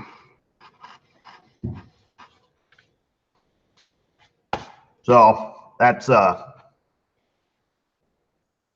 I listen to. That ain't classic to us folks. It's real rock. That's right. It's real rock and roll. That's the same way as with country music. I don't know. I listen to a bunch of different genres of music, or gurneys, however you want to pronounce that word. Genres, we'll call it. Where the only thing I really don't listen to a lot is like rap and hip hop. Not a lot of like heavy metal, like, kill your mother, rape your dog. Blah, blah, blah, blah. I don't listen to a lot of that.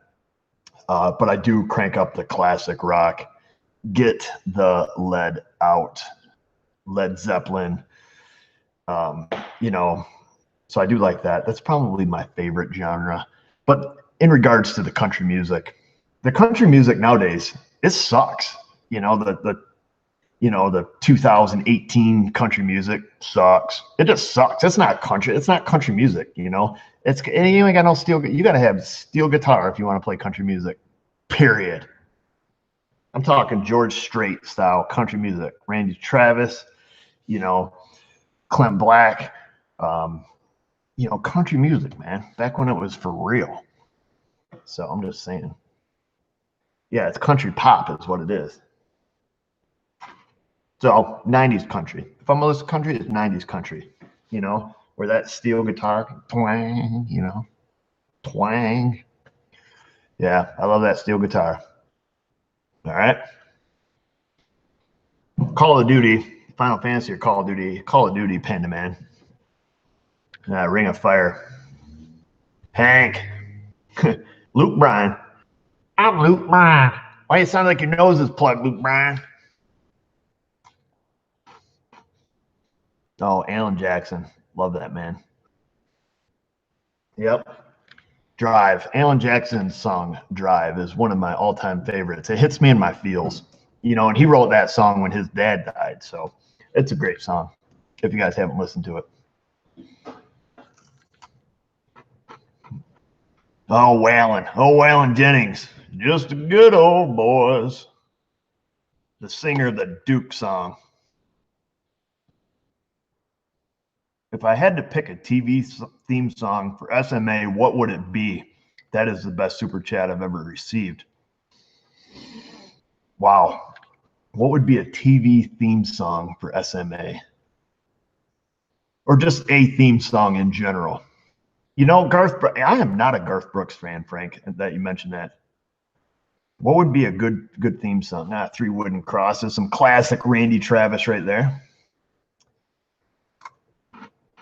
It would be Bonanza.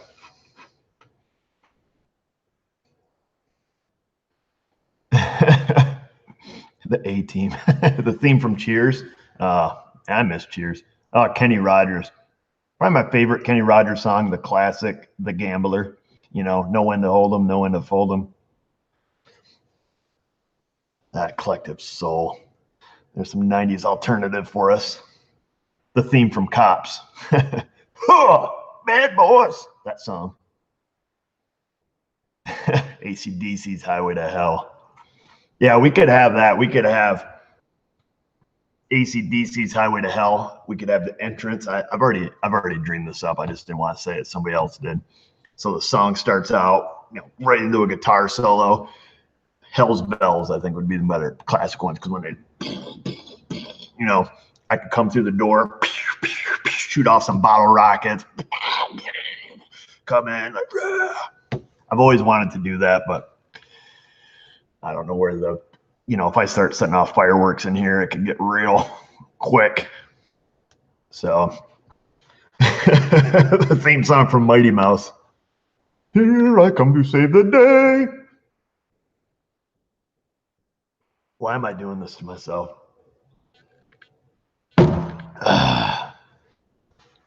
Eddie Van Halen's Eruption.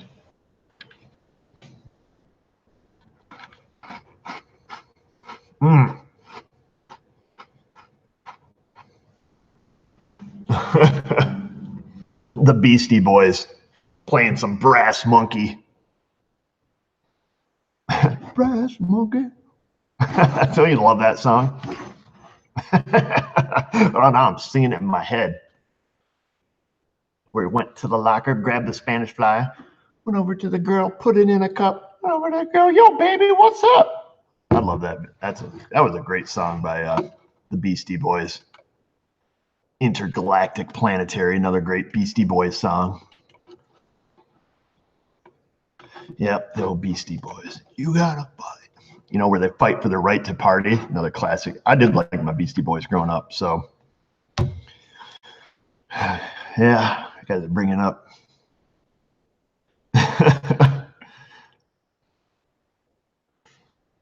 Oh, the Oak Ridge Boys. Wow. She's great. Oh man, those are all great songs. So usually when I'm driving in my truck, I got Pandora playing on my radio, and I'll alternate between, because Pandora typically after like an hour or so will re-loop their music, so it seems. I'm Your Ice Cream Man by Van Halen. That's probably a better song for us.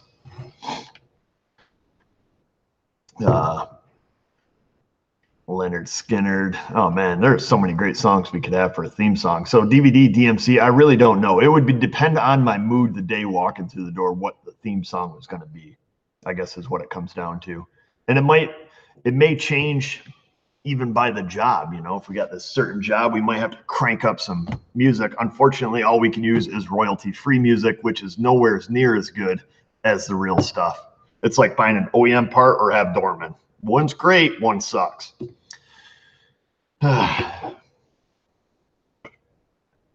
Us people are so old. The Steve Miller Band. Oh yeah, I listened to some of that. Some of the Steve Miller, Hootie and the Blowfish, who is now a country singer. Darius Rucker. He sings country. He went from being Hootie, or perhaps the Blowfish, to singing country. Should have never happened. Some Warrant, some Sweet Cherry Pie by Warrant. That was a good song by Warrant. Cat Scratch Fever. You're talking about the Nuge, Ted Nugent. You know, the guy who sang Wang Dang Sweet Tang. Also, he makes a full line of deer products, the Nuge does, and he made one called Wang Dang Sweet Dough Tang. It's a dough ester scent. The Nuge, man, that guy he's awesome. Not gonna lie. Oh man, you guys are making me think of all these songs. Anyways, what else we got? What else are we talking about? The Looney Tunes intro. You're probably right on that one, Rick. If we had the Looney Tunes theme song going, that's all, folks. I could end like that too. Who was that? Porky Pig that did that? Wow. Whew. Man. You guys have a lot of great suggestions. So anyways, what else is going on there? We're out of coffee. We're almost out of time. 5:30, 6:30, 7:30. Yep, 2. Woody the Woodpecker. Was that the real Scott? That is not the real Scotty Matthew Wood. Don't get excited. The real Kilmer does not watch the channel. Andy also has me banned. Can you believe that? I am banned from the Scotty Kilmer channel. Isn't that pathetic? I think it's kind of funny, but whatever. Yep, I leave a comment on Scotty's. Nobody can see it. Makes me sad because I thought he loved me. Apparently not. Apparently it's a one-way relationship. He'll email me. We'll talk back and forth in emails. Boom, still on the ban list. That's hilarious. Oh, yeah, it doesn't matter why. He's a D-bag anyways. Not Scotty, but yeah, Keith is banned on Scotty anyways. That's okay. Whatever, dude. Anybody that can go there and watch a video and think they can change a clutch in their car in 3 minutes or anything for that matter, you're the fool, okay? I watch it solely for entertainment purposes, which I assume everybody else does too. You know, for crying out loud, if you break the sway bar mounting bracket off your car, you snap the bolt off, don't weld the thing on. That's like the stupidest thing you could ever do. I'm just saying. We're not gonna say anything else back. You got nothing nice to say, don't say anything at all. But I'm just saying, some of the advice is just really, really bad advice. Like really bad advice.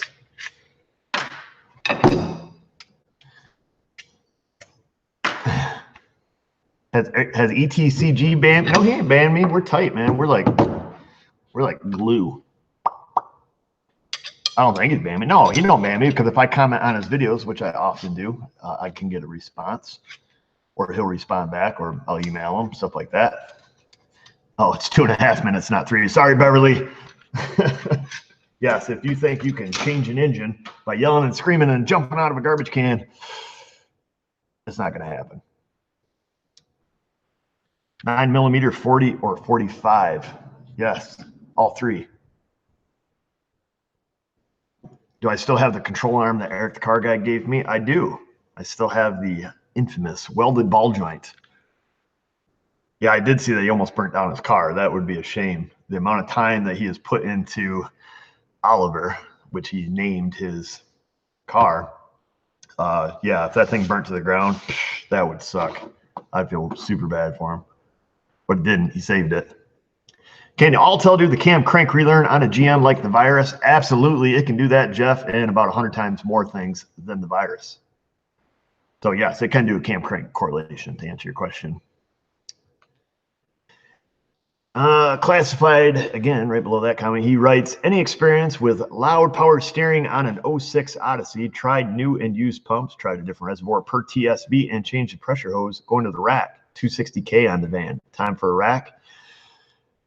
If you want my experience says this on those, which you said you tried a new pump. Now, tried new and used pumps. The biggest noisemaker on the Hondas is the O-ring on the suction side of the pump. So the hose that comes from the reservoir over to the pump, and then it hooks to the plastic nipple. We'll use that word nipple. It's held on by a single bolt. There's an O-ring on it. Now that will scavenge air past that O-ring, and those pumps will whine like a 6-year-old child. Whine, whine, whine, whine, whine. You can typically tell that's the case by looking in the reservoir during its noise-making event, and you will see that it is starting to cavitate, perhaps is the right word. Basically, the reservoir will be right full of air. Those O-rings are super, super, super common. Like I say, look in the reservoir. That's the noise it makes. You look in there and you're like, man, that looks like a slushy. That's probably what's going on. And that O-ring will not leak externally when you shut the car off. It'll only draw air past it. So why can't Subaru make decent head gaskets? I don't know, Matthew Russell, but I am thankful that they don't, because they keep me going strong. I'm glad that Subaru does not make good head gaskets. As a matter of fact, I have a 2009 Subaru Forester coming in on Monday, I think it is, 77,000 miles. That one made it, and it is dripping on the floor. So that one's getting head gaskets. Do you like the 4.3-liter Vortec of Fury? I don't know. I mean, they're okay engines. They're gutless as all get out, and they idle like poo because they shake all over. Even the balance shaft, 4.3 engine shakes. I mean, they're they're all right. I don't hate them. I like them because they've made me a lot of money in the past. Between the spider injection being crap, fuel pressure regulators crap, intake manifold gaskets crap. The power steering pumps breaking shafts crap. You name it. Time and change stretch, getting cam correlation codes crap. I do like the 4.3, come to think of it. Let's see. Is Ivan banned from the Scotty Kilman? I don't know if Ivan's banned on there or not. We are on the ban list. Yes. Love making that ban list. Yep. So, let's see. What else we got here? What brand coffee do I like? The BRC, the Black Rifle Coffee Company. Yeah. 4-3 has a weird firing pattern. No, it doesn't. It's what, 6, 5, 4, 3, 2, 1. It's an easy one. Yeah, they shake like a dog in tacks, I'll tell you that much. Do you have a lot of old classic cars up there? If you consider 2004, 2005-ish classic, then the answer is yes. If you're thinking like old, then no. We have, you know, you go to the car show, there's a lot of them there, but most of them are junk. You know, they're just polished turds typically. Yeah, I mean, you see them, they got a great paint job. You look under, the car's garbage. Occasionally, though, you go to, well, I'd say a car show, and you actually see a car that was done right, you know, just, you know, absolutely gorgeous, you know, factory, you know, cloth wiring harnesses, you know, the whole spiel, you know, but it's like 1 out of 50 you'll see that are nice. Does my mom work on cars? She does not, Mike. Everything I learned from my grandmother. Oh, you created a band? You got a band list going on, Keith? I don't have a band list. We banned a guy in here today because he's flippy flapping at the mouth. Oh, and that's why we got 9 thumbs downs. That's awesome. I don't care, ban me, whatever. Oh, John McCain, he was banned from Kilmer's channel too, he says. Man, John. The ban list. That's pathetic. Oh, how about that Nova on my video? Yes. Now that Nova that came in, of course, that was done by RJ Cars here in New York, which I don't think anything rolls out of that guy's shop like under like 50 grand. You know, he does factory restorations on Chrysler products and is amazing. I mean, you know, every detail he does, right down to the number of brush strokes in the seam sealer, has to be OEM, and their cars are very, very expensive. And he did that Nova that my friend was driving. So yeah, I don't do the banning. I think Keith and whoever's got the blue wrench, they do the banning. They're my bouncers, my heat. Otherwise, it's you know, I just let them go. I'm gonna eat this other meat steak. I'm starving. Nobody keep up with Timmy's ban list. He's got more people on his ban list than he's got watching his videos. That's about as pathetic as they come.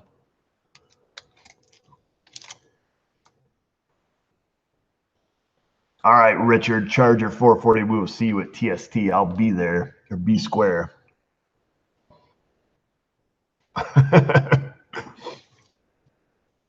The Band of the Brothers. That's right. I have to wear my band T-shirt when I go down there.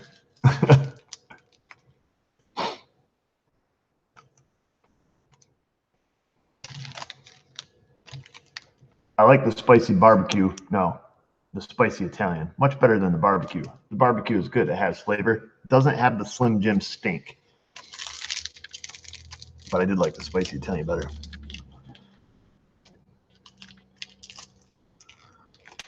Oh, let's see. Do I have any experience with torque multipliers? Are the cheaper ones any good? I don't, Thomas. I don't use any torque multipliers. I know my brother uses them at his shop for torquing, you know, head bolts on those semis because they're, you know, 600-700 foot-pounds or whatever they are. They have torque multiplier there.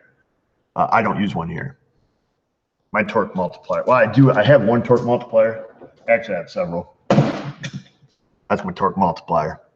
I get it tight in my hand, but you want to take a little extra? Ugga dugga, ugga dugga.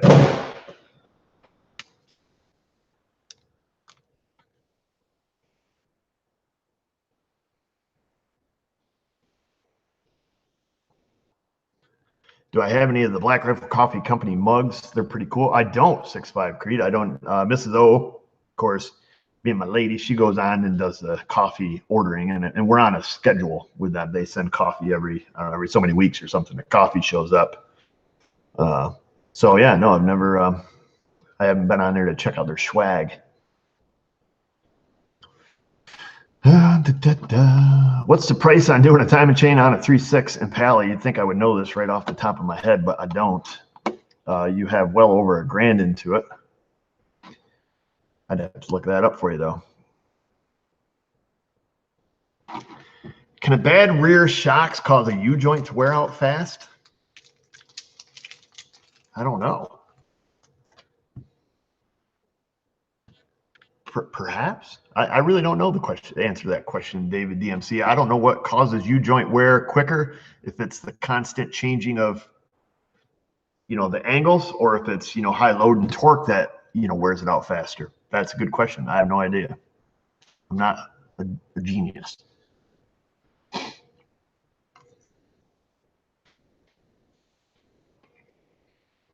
Travis writes, I need the official SMA logo in a PDF.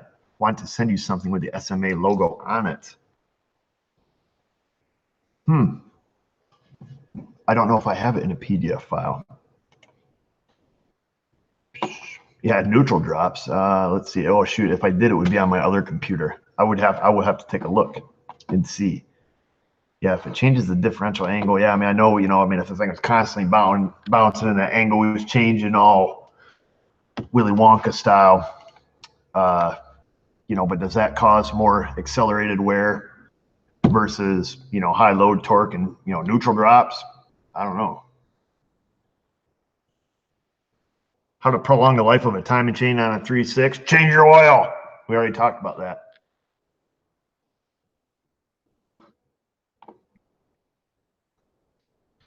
Can I give an old gearhead a shout out? All right, Tony Sullivan, here it comes. What's up, Tony? I think that's how you do a shout out. That's how we do them.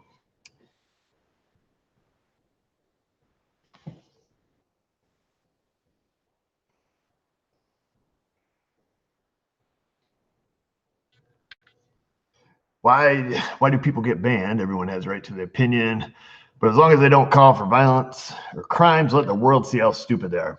And I also agree with you, Frank. However, when they come on our channel and they start mother effing everybody in the comments, like Keith says, he puts them in timeout, says, hey, chillax. And then they come back on and start making comments about ding dongs and other stuff. Then they get banned. I don't know if it's just from here, if they go on an actual permanent list. I don't know. But yeah, that's pretty much all that gets you banned here. Usually if people are dropping F-bombs and stuff, it just gets hidden and it just gets lost in the mix. Nobody sees it but them. But yeah, when they start becoming really belligerent, we just, nobody wants to read that crap. So they're all living in their mom's basement anyways. Yeah, 300-second timeout. We give them timeout, then we give them times up.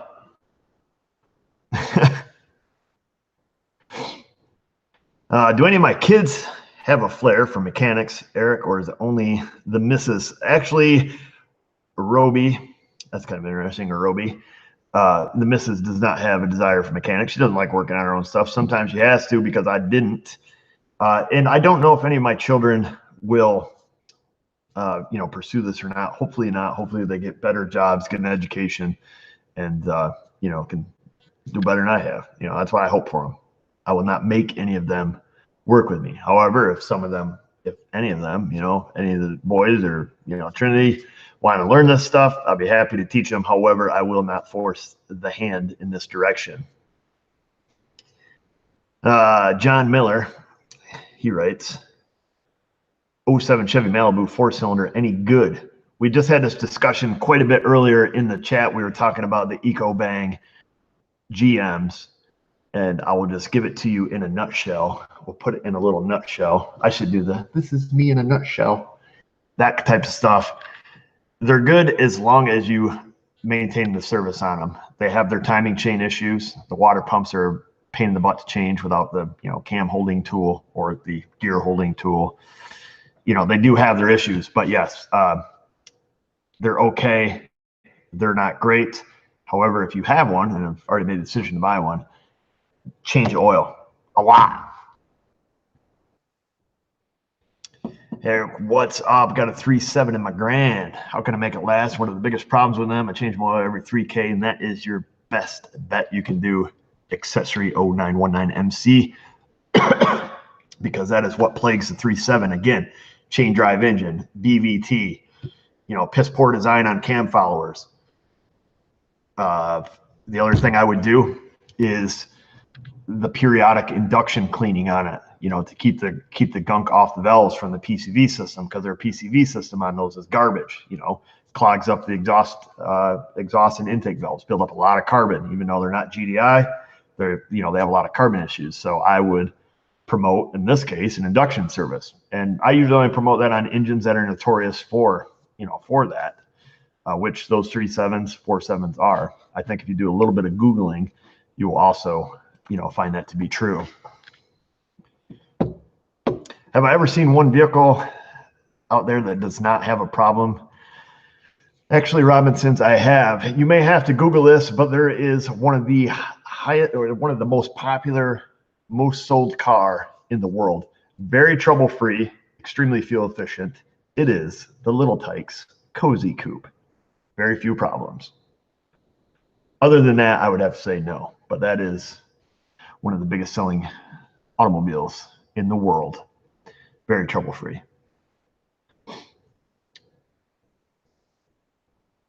What would I be if I weren't a mechanic, a farmer? If you're saying like, what would I be with my current education, which is minimal, I would probably be a farmer.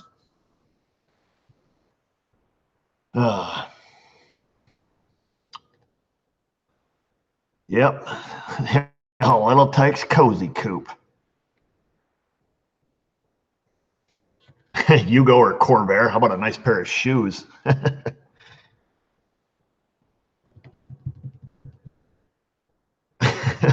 Yeah, junkyard owner. That'd be awesome. Just no, you're talking about my dream job right there. I couldn't even imagine owning a junkyard. Yeah, poor farmer. Yeah, you should see some of the poor farmers around here. They're anything but poor. When you drive a, you know, 18 Denali 2500 HD for your farm trucks, you ain't poor. The one farmer up the road here, he actually has a monster truck, like a legit, you know, monster truck, like Bigfoot monster truck, just for fun. Of course, a bunch of other cool stuff too, but yeah, he got monster truck. Pretty awesome. Let's see. Put a left cat in a cozy coupe, now you can reach the ground. That's right. Anyways, it looks like it's time. It is 7:31 p.m. Gonna get ready. Gonna be down at the TST seminars. I don't know how many of you guys are coming there. We know that Richard 440, there he is. He just went by the screen. He's gonna be down there. Don't know him. Hope he's wearing a sign that says Richard Charger 440. Not really. Don't do that. That'd be weird. But yeah, I guess, yeah, C65 Creed, he's a farmer. That's what I would do. Oh, Jay say brah. He says your P2135 TPMS Silverado video saved him a bunch of money from buying a whole new throttle body. Well, that is awesome. And that's what our videos are for. So I hope you guys do enjoy the videos and appreciate them. I'm going to do my best to get some videos out to you. Like I said, I usually have a backlog, a little archive. And then I started getting a little bit sleepy on it, not staying up on it, because I like to have that little buffer. I like to have a cushion, I like to call it. And I started using up my cushion when I started getting busy in the shop. And then now I keep taking, and then I never put back. So you know what happens if you keep taking, you don't put back, you end up with this, nothing. So now I've got a small buffer, but however, I'm fortunate enough to have cars rolling through all zippy zap every day, but it's finding the right timing to do the video, whatever video it may be, and, you know, getting it together and stuff like that. So that's where I'm at with that. So don't be hating on me. I try to be very diligently to get you guys videos out, a couple, 2, 3 a week, which, you know, I don't want to say a tremendous load, puts a load on me, but it's worth it. You guys love it. It helps you out, helps me out, keeps my sanity from going crazy, get my crazy eyes on and all that stuff. And I'm guessing that's it. So wherever I was going with that, appreciate it.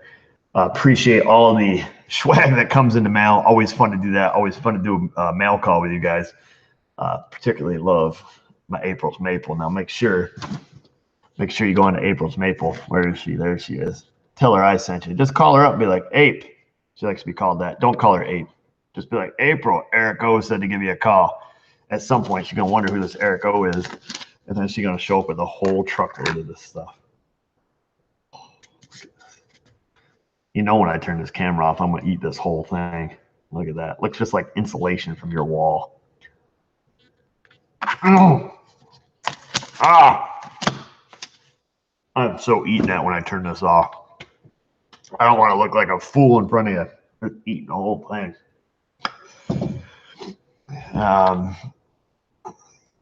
At any rate, thank you for all of you who participated. I got sugar in my throat.